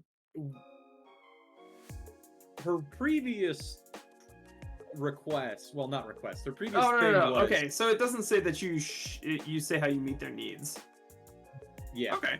Yeah, that's if you go from minor to major. Yeah, but yeah, otherwise, yeah. just reaffirming spending time, etc. Do you I was want gonna do say- you want a scene here? I do, because I had an idea. Okay. Lead me by the nose. I think we start the scene and then Javon's just gonna offer a thing.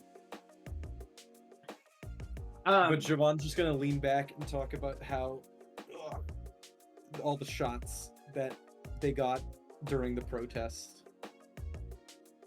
I got some really good ones, and it's such a shame that I really don't have anywhere good to print them. If only I had a friend who was an inside scoop at some sort of news publication agency who could potentially use the photos I have. I see how it is. Trying to kickstart a career in journalism, huh? Oh, indeed. I mean, listen, the school newspaper's great, but considering the fact that every so often they say I'm not allowed to make a paper this month, and then I just make one anyway and just pass it out as Zines on campus, means that I probably should do something a little more stable. And I suppose you want to get paid for these photos? You don't want to Right. get in the habit of giving them away for free. Well, I mean, let's just say we could start off with a trial run, and then if there's anything in particular that needs to be photographed. All right. Okay, Hotshot, let's see it. And I just pull out of my messenger bag a manila folder, and then I put it on the table, and like it naturally does like the cool slide and comes out as like 4 photos that you can thumb through easily. And I've got the negatives back at my super secret, top secret dark room that is quite literally inaccessible by the hands of most people.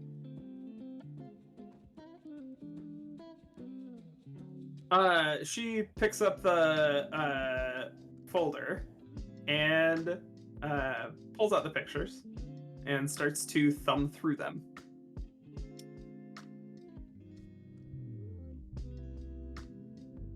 Oh. And her face falls. Not in like disappointment, but in like, you know that moment where somebody starts to see you as an adult?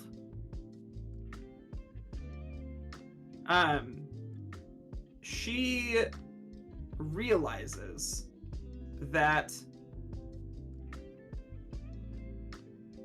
these are really good. Like, competitive good.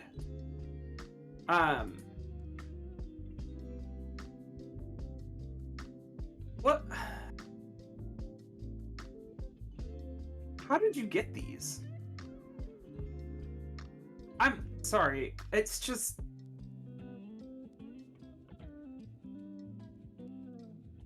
Siobhan, you've really figured this out.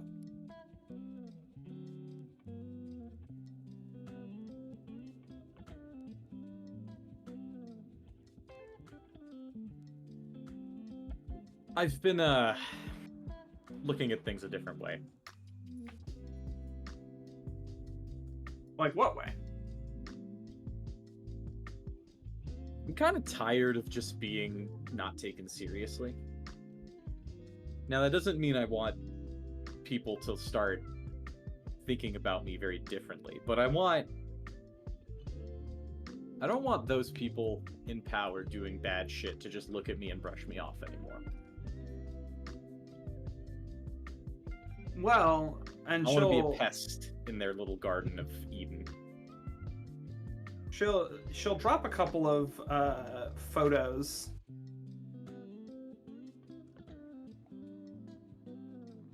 And there's one in particular where you've got a picture of one of the cops going after somebody, truncheon raised,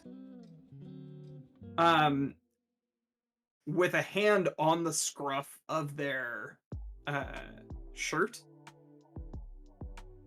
And it's this moment where they have the officer has this like smile on their face, the face of the protester blurred in the foreground of the image. Keep taking stuff like that, and you'll be way more than a thorn. Should probably get a pseudonym. There's one more thing, actually. And I pull out Shoot. another envelope with a single photograph in it. You can't print this photograph, at least not without permission yet, but... And it's the photo of Neela. Have How you would you looked feel at it about since you getting- developed it? No.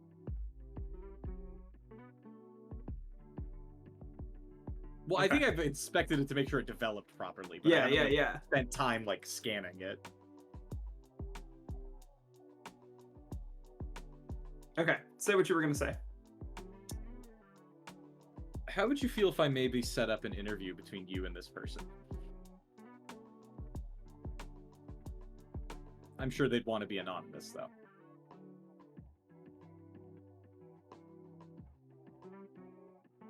That's a hell of an offer. Let's just say a rising tide raises all ships.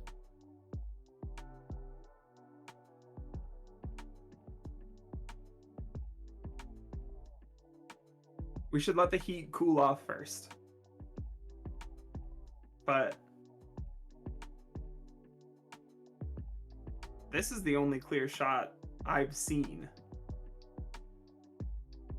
And trust me, we are inundated with pictures of what happened. And then she looks at something at the bottom of the image.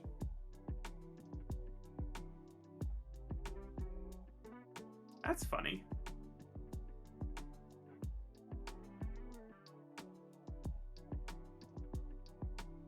Look, and she turns it around to you and she points down by Neela's feet. And you see these like bright, crumpled silver things by her feet.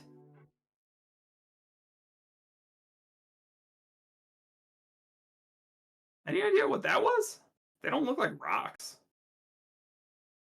I don't know. You do know. You know what happened. So you very quickly identify that as they're like faintly like yellowy white. Some are like orange. Those are slugs. From the handguns.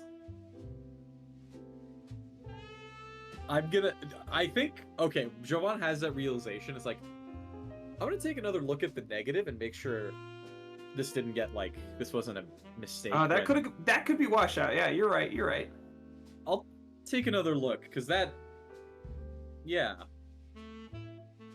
For a second, I thought the implication was that I managed to photograph the void in some way, but I'm glad. But this could be just as bad to claim it was doctored.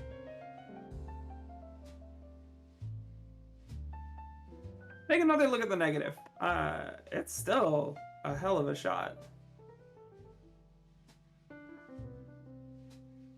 I'm sure you can find a creative use for this. And,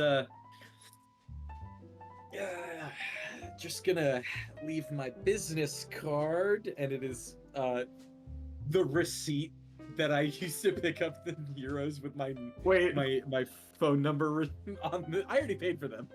I know. I was gonna Oh, you're giving her the receipt. I thought you were maybe actually handing her your business card, but like, I was gonna spin it another way, which is like, hey, do you need this one business card back? I have an e-business card because I haven't gone to it. I haven't been paid yet, so I haven't gone to a printer. No, allow me, my lord. And she'll pay for your food together. God, damn! Can't believe you graduated so early and left me alone. I wasn't gonna fuck around in Miss Spinelli's class for another 3 years for you to drag your ass up to my level. Listen, they don't let unaccompanied minors graduate when they're 13. Or no, sorry, 15. That's how old the Joe would have been. Why not? Good question. All right. She grabs your phone, puts a date in your calendar. Bring those photos on that day.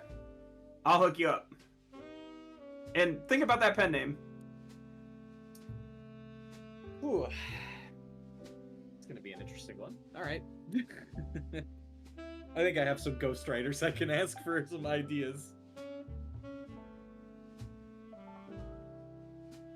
Oh, did we ever say what my? I think we did say what my my handle was online, and I'm trying to remember what it was. Oh, it was belligerently blasphemous. I don't think that's gonna fly as a professional name. Yeah, probably not. Shorten it to belligerent B. We'll figure it out. I was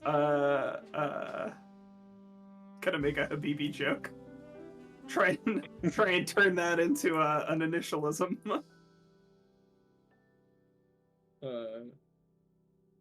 Yeah, I think that's my first scene. Okay. Do either of Sushi or Leona want to interject here, or excuse me, Neela, or Jovan, if you've got your second scene, I'm ready for it. I don't know that there needs to be roleplay for mine. I think I am going to switch up my Arcana. Okay. I don't know that the Gardener really suits Neela anymore. And I would like to switch to the Hermit for my Crew Covenant.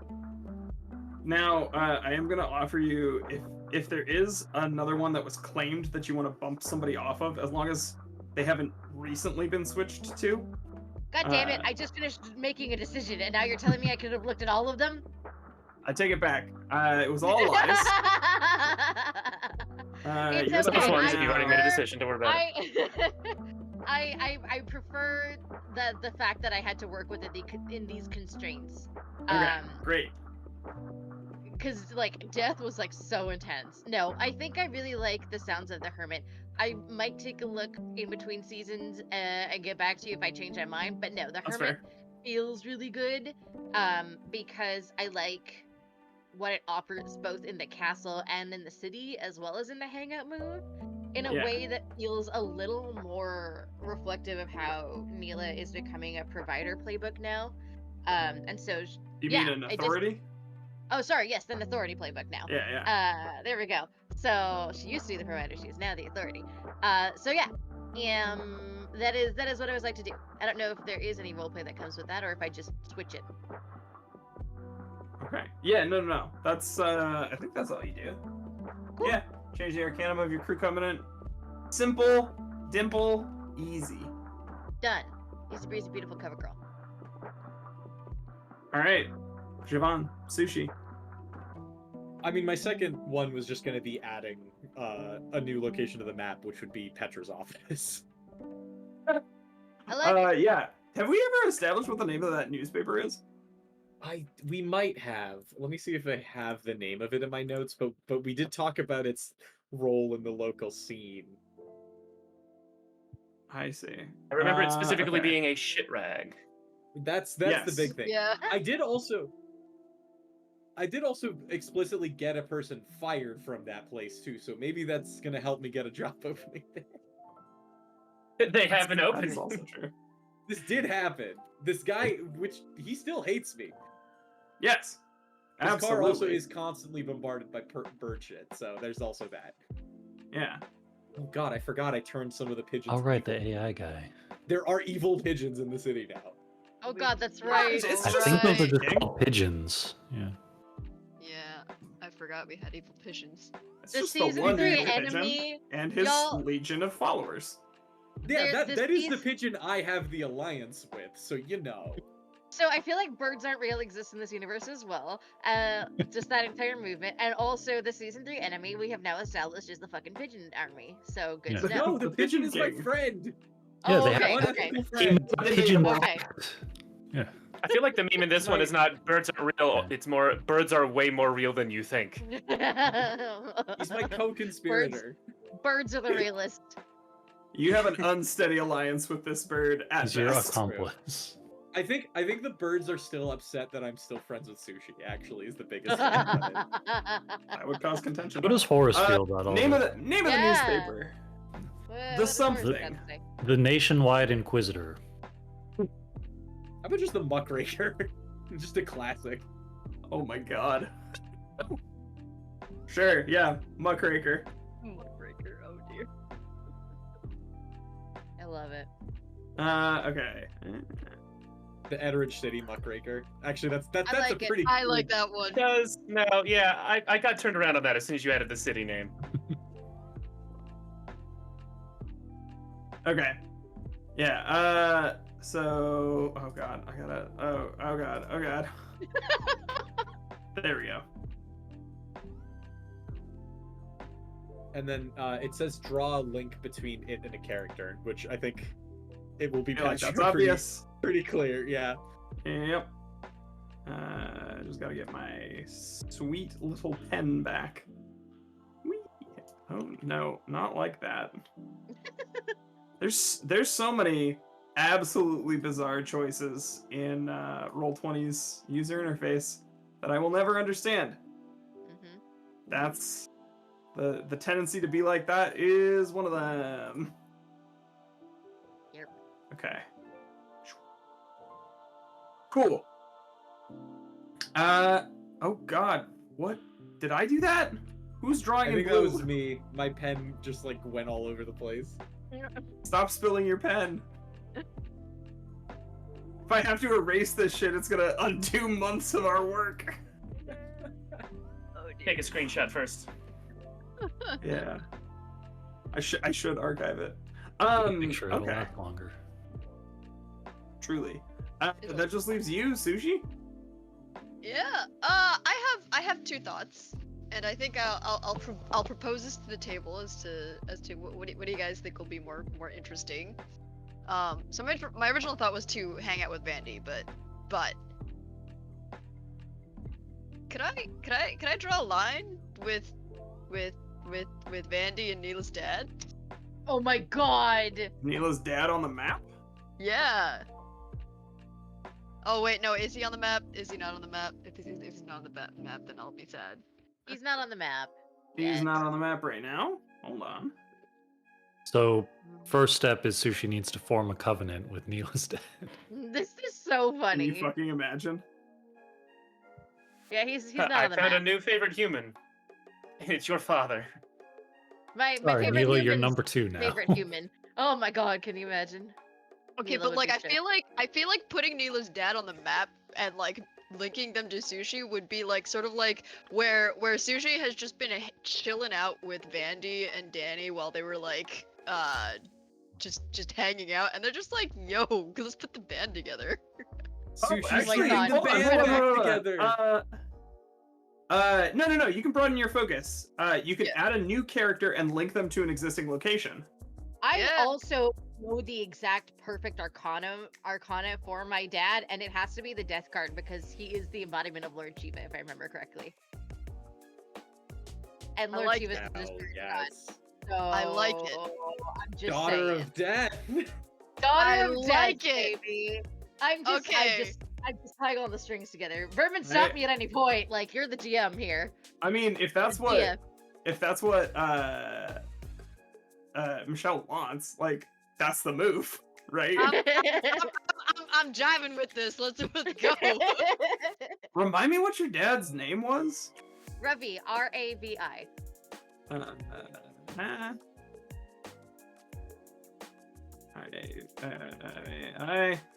And no covenant right now. No covenant. No, But they exist on the map now. He's gonna be the Death Arcana. Pretty It's so please. funny because your parents don't like Joe. So that when they find out that I'm also running the void with you, they're gonna be, your dad's just gonna be like, God damn it. Oh my Just god, kidding. that's I right. I told you he was forgot a bad about that. influence. Oh. It's gonna be amazing. He's just gonna be like, "Oh, okay, I guess. I just realized that we also haven't connected the Corner Blues to anything. It's connected to Parkside Boulevard. It's connected to you. Yeah. I thought we connected it to the reality, or do we not go? Do we not? We go did. there? We did. It's just not. It doesn't have like a primary anchor. Everything's Uh, connected to either a character or a location, and it was just floating off of Parkside Boulevard. Nebulously. This. I just noticed there's a very tiny photo of Leona in the Parkside Boulevard square. Yeah, Is there- because that's my Neela cosplay, or the initial one. The independent nation of Corner Blues. Hell yeah. There we go. Easy The peasy. Oh, independent nation of Corner Blues is fucking iconic. Oh my god. Exactly. thanks, great. thanks, Stream Manager, for correcting where the ping went. Funny. Okay. That's Okay.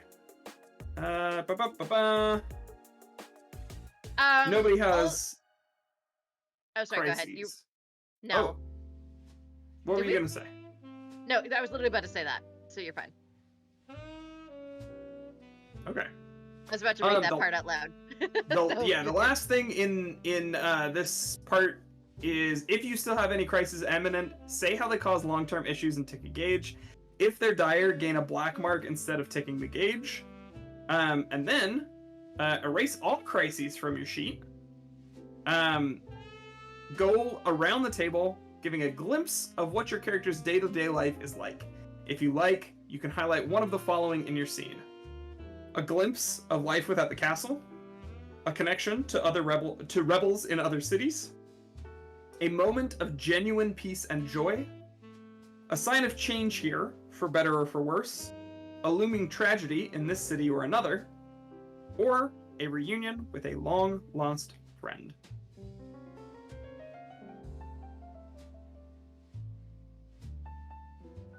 Do we want to actually just do the crew scene? Is like a collective one that we were talking about? Or do we still go around and do this, you think?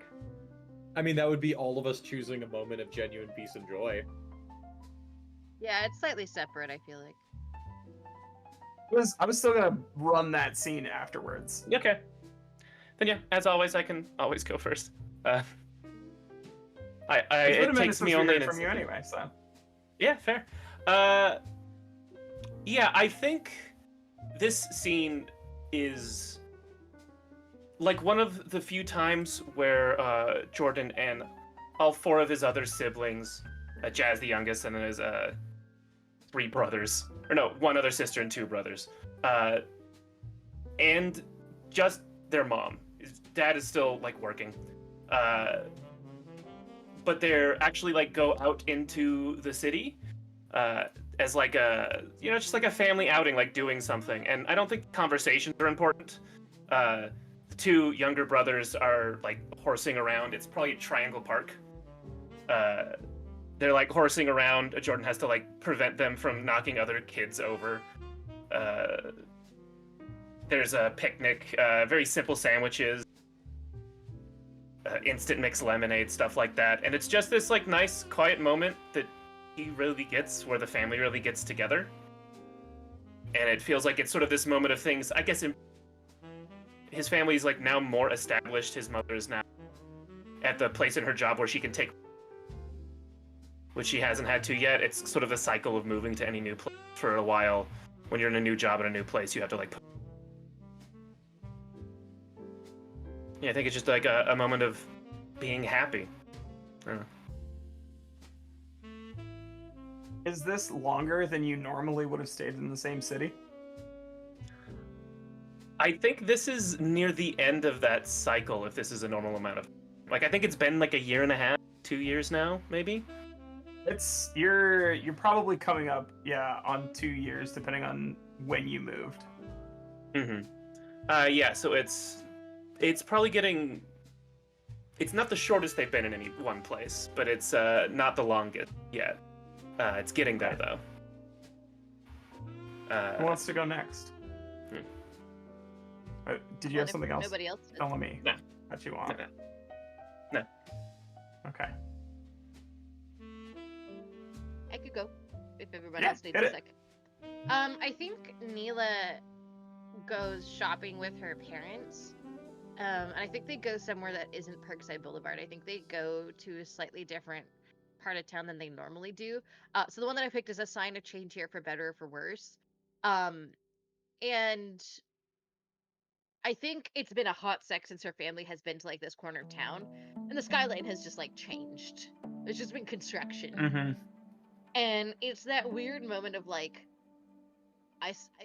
is this the same city almost? Like she still lives in this city, but it's just like Yeah. a corner that they haven't been to in a hot second, and like Like a good burger place, kind of like that used to be a one-story building, is now a facade with a skyscraper, and there's a bunch of people drinking beer, and like they've got their dogs on leashes underneath the tallest fucking building you've ever seen. Yeah, and like, parts that used to just be like random jungle and trees and land has all been cut down, and there's like skyscrapers going in, and it's just this weird moment of like, whoa, like things are changing. And that weird feeling of like looking around, and because I have this moment IRL too, of like looking around at my city and going, whoa, the skyline's changed a lot, and it's weird and cool and exciting and also kind of murky. But other than that, it's a really peaceful day. It's a nice chill day with her family, and she is glad for that. Okay. Even though she's secretly grounded, micro grounded, something grounded, stealth grounded was the word. Shadow yes. band. Shadow band. Oh my god. Stealth grounded shadow band. That's wild. Okay, quick reminders about the options. Glimpse of life without the castle, sign of change here for better or worse, connection to other rebels in the city, a looming tragedy in this city or another, a moment of genuine peace and joy, and a reunion with a long-lost friend. Siobhan, Sushi, Scott, who wants it? I mean, that looming tragedy sounds great, but that should be the last one. Are you gonna pocket that? Okay. If no one else wants to take it, I'm happy to follow. Nobody that has to forward. take it, but it sounds like you want to take it. Oh, I and, definitely we can wanna we can take hold it. off on that. Okay, Sushi, Scott. You got an idea, Scott? I guess just keeping up with school, and keeping up with music. Maybe like signing up for the school talent show or something. Oh yeah, I love that. Yeah. That's awesome. Yeah, and all you get to go to the talent show to support your buddy. Don't worry, I won't block the speakers. Do that when I'm not on stage. Yeah. All right, Sushi. All right. Maybe this might segue into whatever you're thinking about, Milan. I'm not sure. I was also thinking a little bit about like the foreshadowing tragedy, but instead of like in the city, I think Sushi spends a lot of their time sort of traveling both within the city and without, meeting up with Danny Kerr, meeting up with Vandy, trying to, talk with the Spirit of Justice whenever they drop by, hitting up Horace. But I think what this might look like is, and tell me if this sparks joy, is that the lanes between that Sushi is used to traveling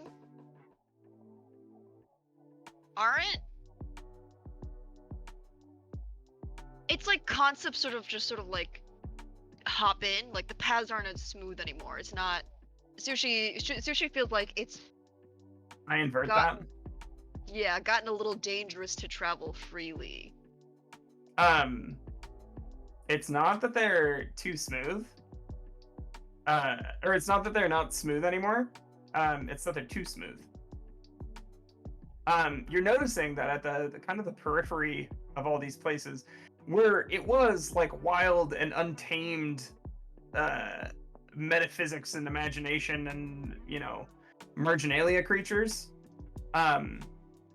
it slowly at first started to resemble the real world, and now beyond a ways it's almost as if there's this like fog descending, and you reach one point in one of your journeys, and there is a part of the path where it just fades into nothing but white, before a few meters later the soil and imagined landscapes pick back up again.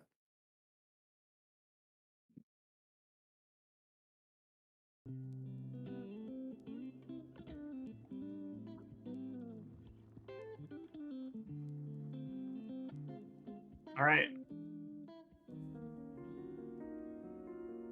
You wanted to foreshadow a tragedy, Jovan?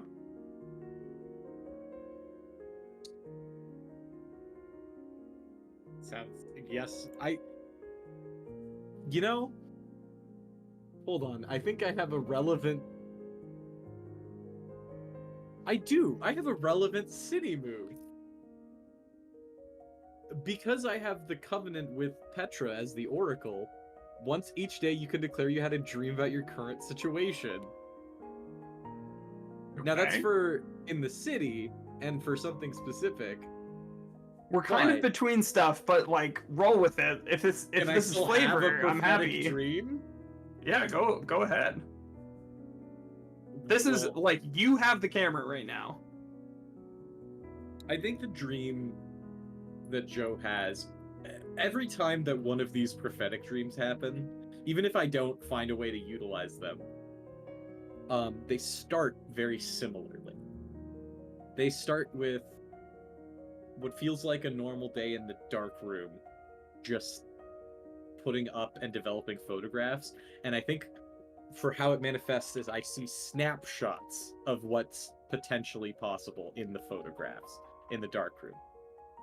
I think this time as I'm doing it, the clothesline that they're hung on breaks. And when one of those photos fall back into the solution and gets corrupted, whatever I see in that photograph is whatever might potentially happen, maybe? You have the camera right now, so tell me, what is the tragedy that's looming? I feel like I'm not sure what it could be. Is there any guidance you want to give me in like terms of...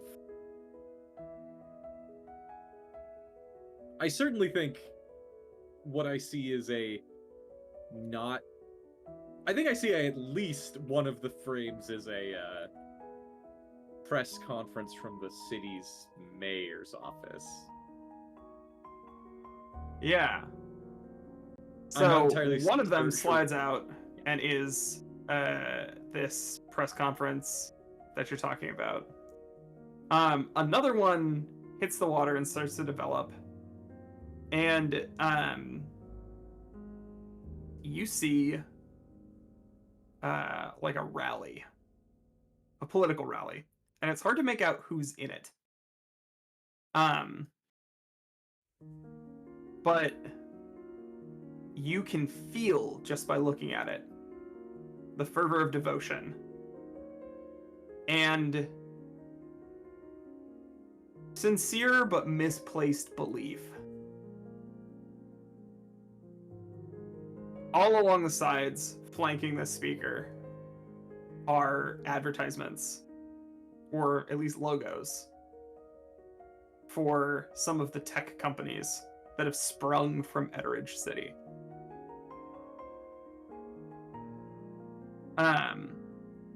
A banner drops behind them that says "Victory."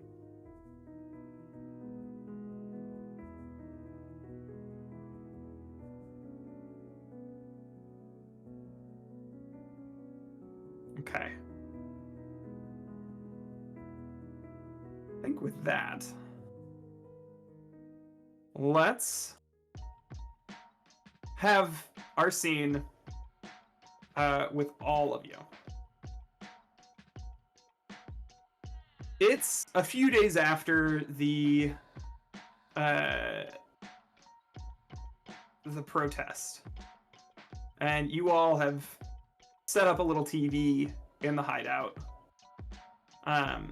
Or maybe you just have somebody like scrolling news channels and it's like, hey, big thing. This is Adam. Adam Cook goes. There's footage of Adam Cook standing. Yeah. I was just gonna say, I realized I was muted, thank you, that I have my little plant informants now. Oh, yeah. There's probably one of them that just sits there and clicks the button until they find something important, and they go, Neil. Yeah, we have a really old computer, Yeah, and we've yeah. made them their own like social media accounts, and they're just scrolling them. My little data center flowers. It's Boom just a plan. scrolling. Oh!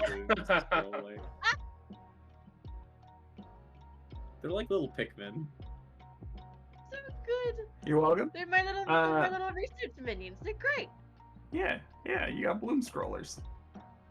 Anyway, puns aside, That's gonna be the name of their Pinstagram or whatever account. I can't remember what we called the fake Yep. Instagram. yeah. The secret lives of bloom scrollers. God. They flag to you this thing, and it's sort of like an extended article with two parts. The first is shows Adam Cook at a press conference where he's supposed to be reaffirming the need for this technology, standing up in front of everybody and tearily breaking down that like the protests really opened his eyes, and both his behavior as somebody who was writing the software was abhorrent, and that when he reran the numbers, none of it worked the way that it was supposed to. But also he loudly declares that he was trying to blackmail a child. Oh shit. Well, that's you. No, I know, but like I wasn't expecting him to just say it on a press conference. Shit. Damn. Okay. So And he when said he a ends up- child and not specific child. I think we're good. doesn't name you. No, I know, but still, I didn't expect him to say it on Yeah. press.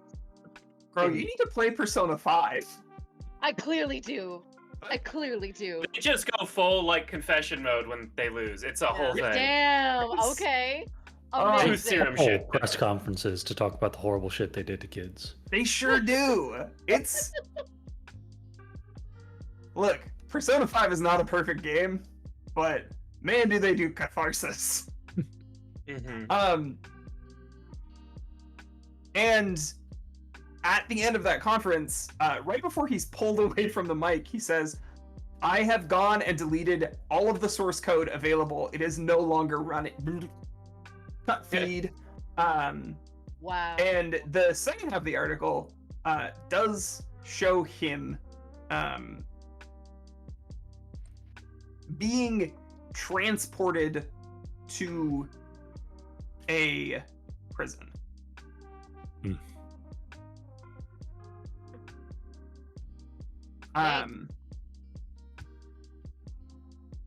So that's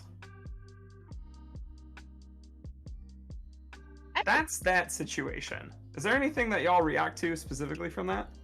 I think Neela actually is kind of like looks up and goes, "Man, I feel weird about him being transported to a prison. I feel like that was a thing we just tried to fight against. Like, wouldn't a community service have been a better reparation? Is that weird of me? He was an asshole. Is that No. weird of me to feel that way? Not weird at That's all. You're fair. entirely correct. We don't Oh, currently make those decisions, though. yeah. But also, it'd be And nice if obviously, there was clearly- world peace and no hunger at all. So like, there's just things about the world that Let's we haven't let's fixed also yet. let's be straight up. He was not sent to prison for what he did to you, Neela, or any of us. He was sent to Yeah. prison for flipping on them. They were punishing him for being a traitor. No, I hear you. I think I don't Jordan's- disagree, oh, but sorry. it still sucks. I just regret deleting my social media now. I want to share that around. It's cathartic. Direct to the gloom scrollers. Just like, you need to just you. I will build you a following. Just I like, don't let me know. look over your shoulder. Yeah. They shoot pollen in your face. You get all sneezy. You don't get any of the snacks I have in here now. They were never eating the snacks. They were not plant snacks. Makes Jordan feel better to say it though. Grabs. I saw your hand go up. It's Michelle. more of like I just feel like Sushi just doesn't get why this is a bad thing. Well, okay. So the thing We're about gonna do a whole socioeconomic like lecture for no. But Sushi like, the in cat. summary, Neela's like, well, listen. At the end of the day, prisons aren't actually beneficial. Like, putting someone away isn't reforming them, right? Adam Cook realized his mistake. He fixed it. If he continued to do community service and reparation work, that would show that he genuinely changed over a new leaf. Locking him up just makes him disappear from society. Sushi, when we kick you out of bedroom because you're bothering us in the middle of the night, does that change your behavior in any way of you wanting to wake us up in the middle of the night for attention? No. Seriously. Exactly. Same thing, different box. Much better. Thank you. Ah. Okay. This makes sense. And yeah, he already changed the behavior. Man. Yeah. I love it it's when like, y'all explain social justice concepts in a way a cat would understand. I'm surprised. I'm surprised It's none so of you thought to effective. bring up the cat carrier concept as a Look, way to. Sushi was about to just like ask about like is this like when they take like other sushis, right, just wandering around the streets into Other sushis. yeah, like into what is it, like cat shelters, dog like animal shelters. I mean, kinda, yeah. Kinda. Kinda But no. imagine not coming back out and like you're like. Well, not hold being- on. This is getting a little weird and uncomfortable. I don't know if we can really. Listen, what we're saying that Adam Hmm. Cook needs to do is like when you and I practice training, right? You are trained to use the litter box. You're trained to know what time breakfast, lunch, and dinner is at, right? Things like that, showing good behavior. If you scratched up on my furniture, I would have to teach you how to not do that, right? Not just kick you out and assume that's gonna fix it. Basically Some that. small part of Sushi's brain, they're like, oh, I guess I could scratch up the furniture. Don't scratch up the furniture. There's absolutely that. Hey, Like we like. Javon to is to just take thinking, this wait, metaphor in a direction, the thing Yeah. that you do with a cat who's scratching up the furniture is you give them something more appealing to scratch so they can get that urge out in a healthy way. Exactly. Just Yes. Hmm. Yes. Get Adam sorry, Cook's urge I out sorry I in a healthy interrupted you, way. Juan. Hey, fair. I was thinking, wait, Javon's just thinking, wait, Sushi's trained? They just come over to my house and I feed them whatever they want. I mean, Sounds like you're the one Cut- who's trained there, smash buddy. cut to Javon and Sushi on the couch eating sardines out of like the can. Yeah, 100%. Absolutely.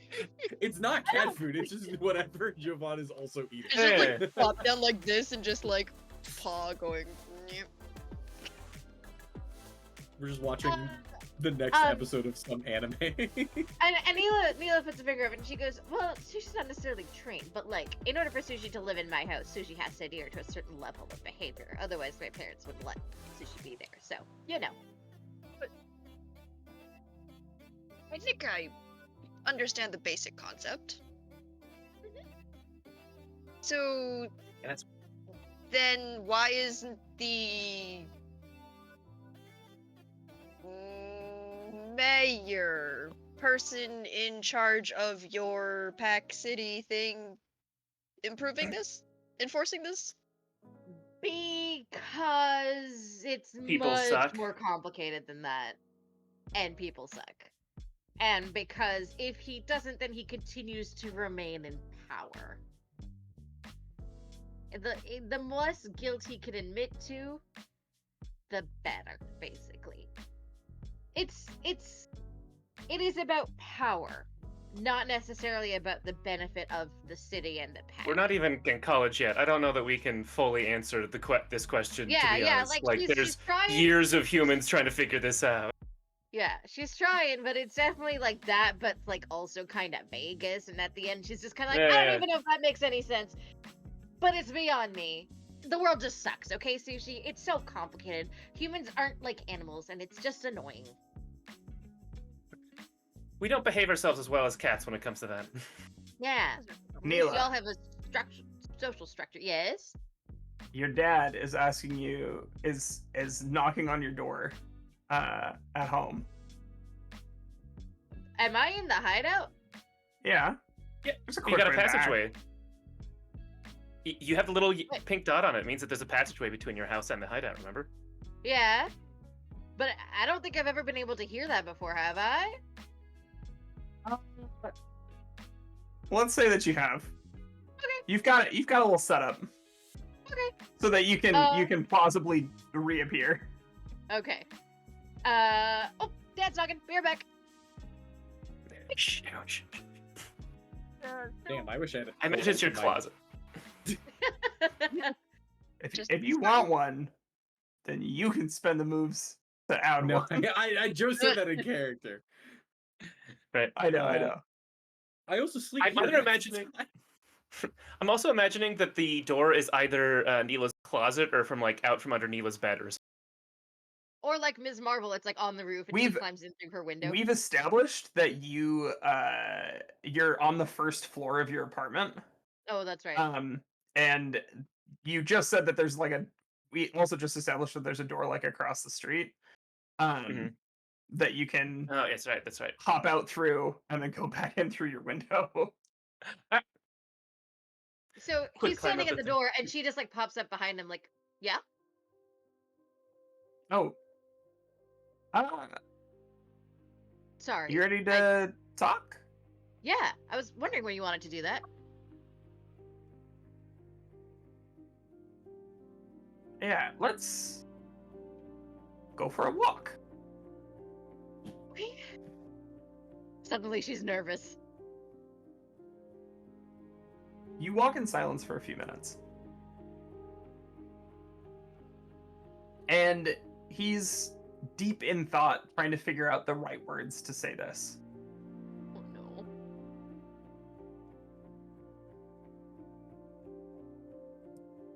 I think I know what you've been up to.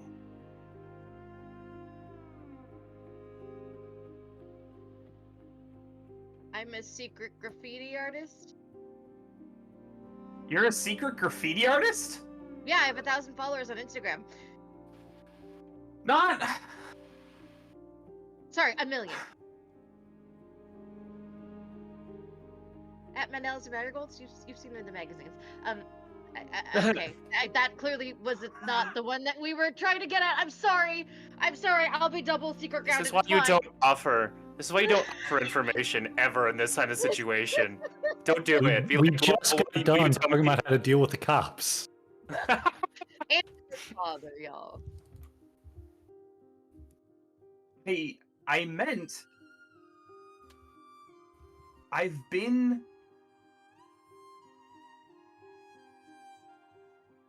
I used to be like you. Young, idealistic, artistic, Magic. and able to go somewhere else. When you play music, is that one?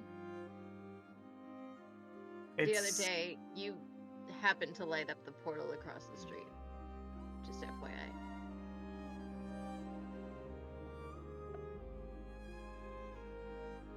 we're going to have a longer conversation about appropriate use of portals. Oh, appropriate use of portals? Young What is lady, that? I told you you were shadow grounded. What? You can't stop me from using the portal. You see, I am Jordan, asking whoever else you. wants to, their faces are like poking out from behind the door. Like, I don't think the scene is taking place there, but it's fair, yeah. it's cute. Okay, I'm sorry. I'm just gonna stop. I have so many questions. Please just talk.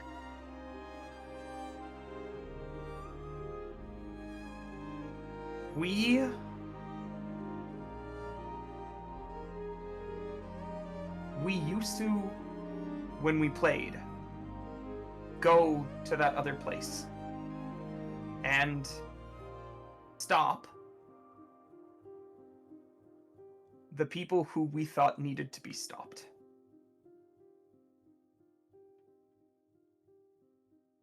And for a while, we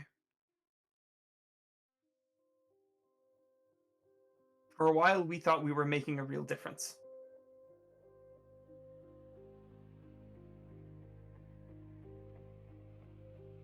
Something happened. It was a little bit after I met your mom. And there was somebody that was in the band. And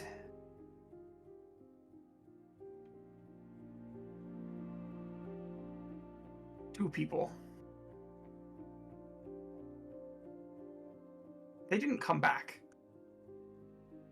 from that place.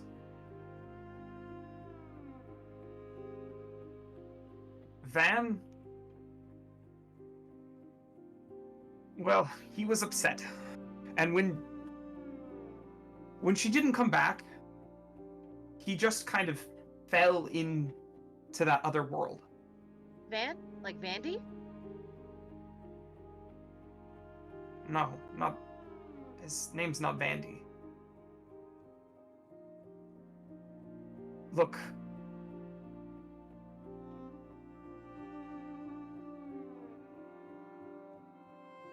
It's dangerous. And I saw you outside of that world getting shot. And I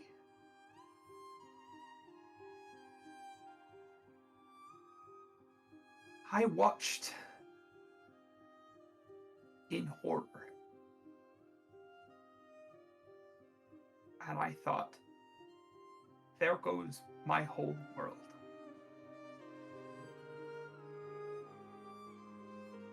Neela, my star, I cannot lose you like that.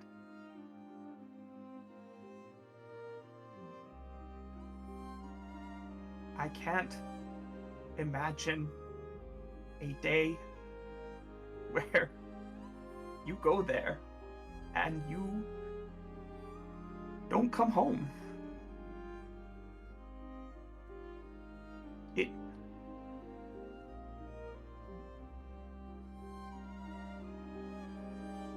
It would break me, Neela. No, you're right. And it would break your mother. I know. I don't even disagree with you. You're right.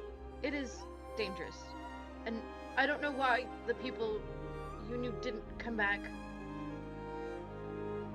Maybe I don't know. You're right. It is dangerous.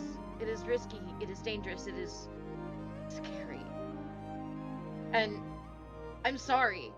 I made a split-second decision because all I had was a split second with Adam Cook blackmailing me and pressing a taser into my hand to set me up. I was already done for, I felt like. And I just knew I had to protect people. So I used my magic to protect myself so that I could do what I needed to do.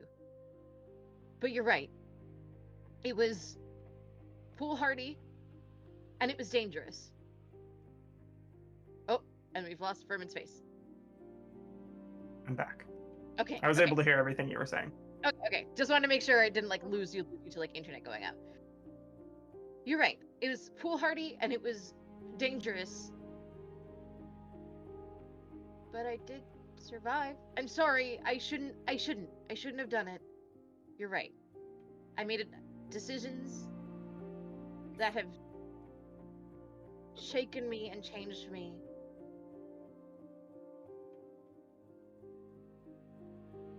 I also don't know if I can promise that I'm not ever gonna go back with my friends.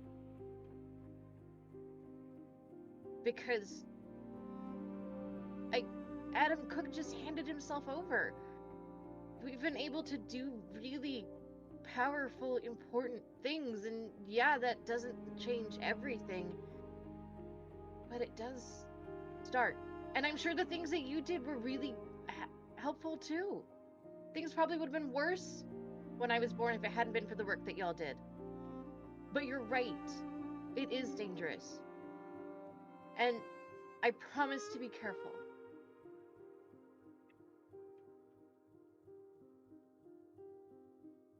He grabs your hand. Just be careful and promise me before you go back that you'll tell me the next time you're thinking of going. Will you come with me? I don't know if I can.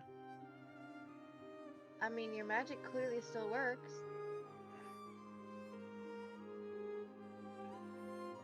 We'll see.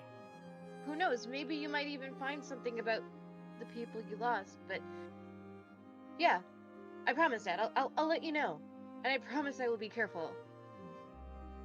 Also, I assume this means Mom doesn't know any of this.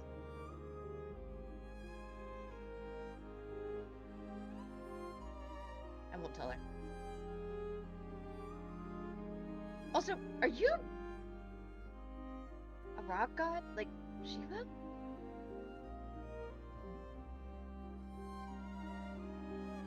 I saw something. It was really kind of cool and also metal as hell.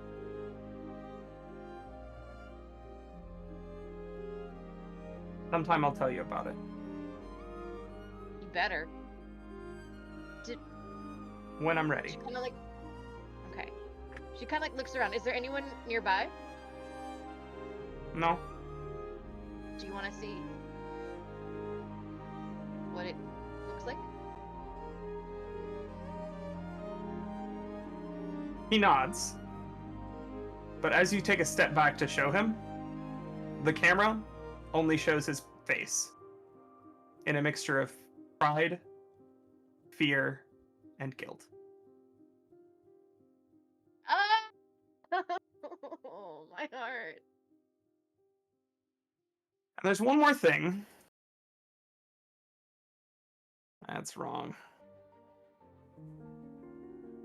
One more thing that I want to point our camera at before we log off for tonight.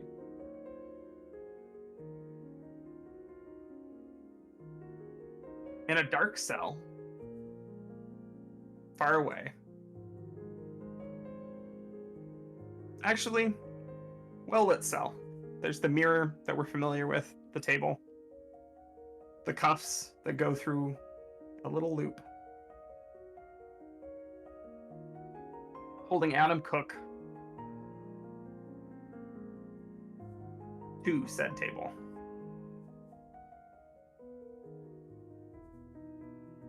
He is sitting there, beaten up. Two figures that we can't see are asking questions as he dizzily rocks on his chair. I can't remember. It was so brief. I only saw her one time before the protest. Think harder, Adam. We want an answer, and you're going to give it to us. He's struck. He falls onto the ground, his head landing hard on the concrete. He's hauled back up. A name. Anything.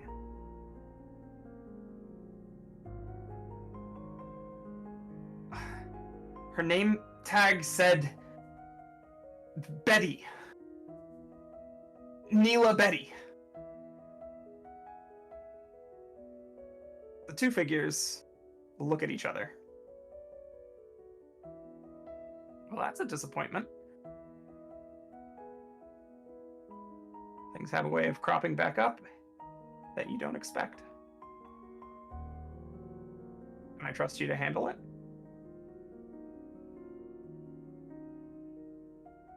You can trust me to handle it. I'll keep a close eye on that group of rabble-rousers.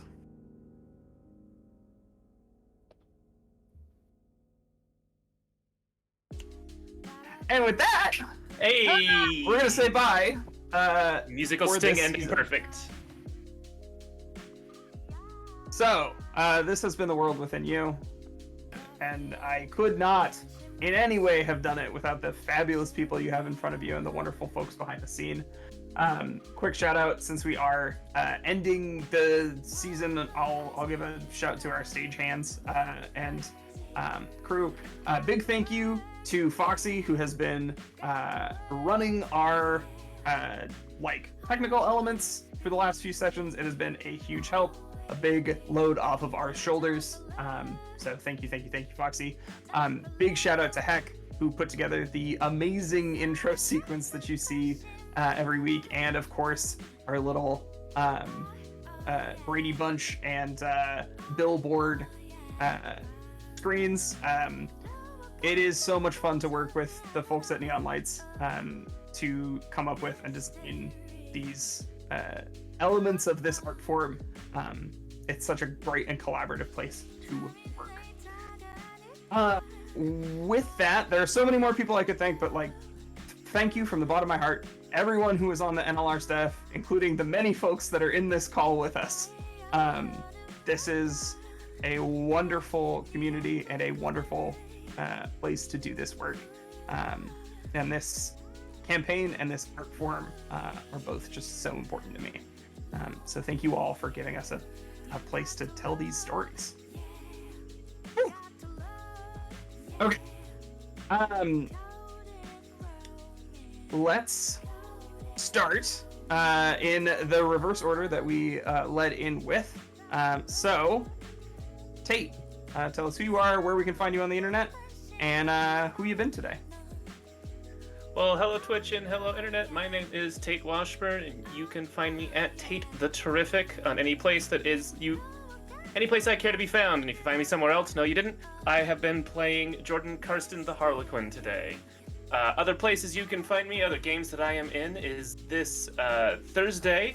Or nope, sorry, that's a pre-recorded game. We're pre-recording stuff that we're going to release soon. We'll tell you about later. But this Saturday, you can find me running Knights of New Avalon. The Final Fantasy inspired game of Beacon. So, find us there. I think that's it. Well, yeah. Let's slide back to Land the Dan. Hello, that's me. I played Scott Reiser, the Watcher. You can find me on social media at Land the Dan. I'm on the site formerly known as Twitter, and the site where the skies are blue. I'm not currently in any other campaigns that are airing right now, but maybe that'll change somewhere down the line.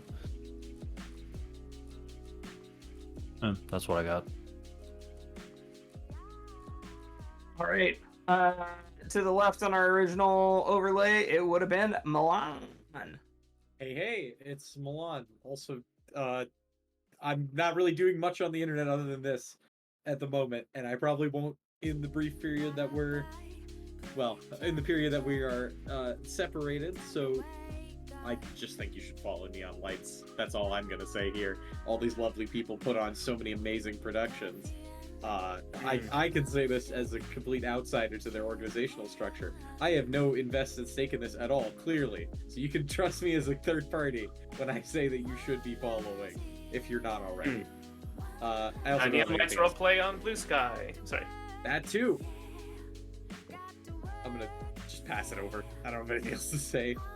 It's been my pleasure to play Jovan, the Heretic. Hell yeah.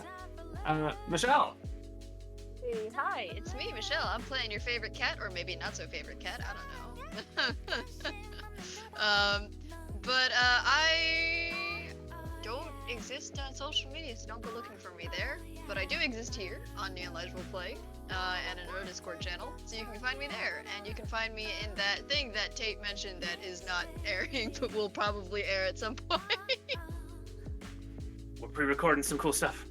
Yeah. Otherwise, I'll be here, and here. Passing it on up to Leona. Yeah. That's me. Hello, everybody. My name is Leona. You can find me all over the internet at the Leona Maple. The only website card.co is also the best place to find me. Follow me, keep up with what on earth it is that I am doing. That and my Blue Sky, probably my Blue Sky even more so than my card. I feel like my card is outdated at this point. I am a Twitch streamer, so you can see me on Twitch sometimes. You can see me here in Neon Lights for this particular show, and I'm very sad that it's going on hiatus because it is beloved, but it is necessary. So we will be back with this. You can also see me over on Apochramatic.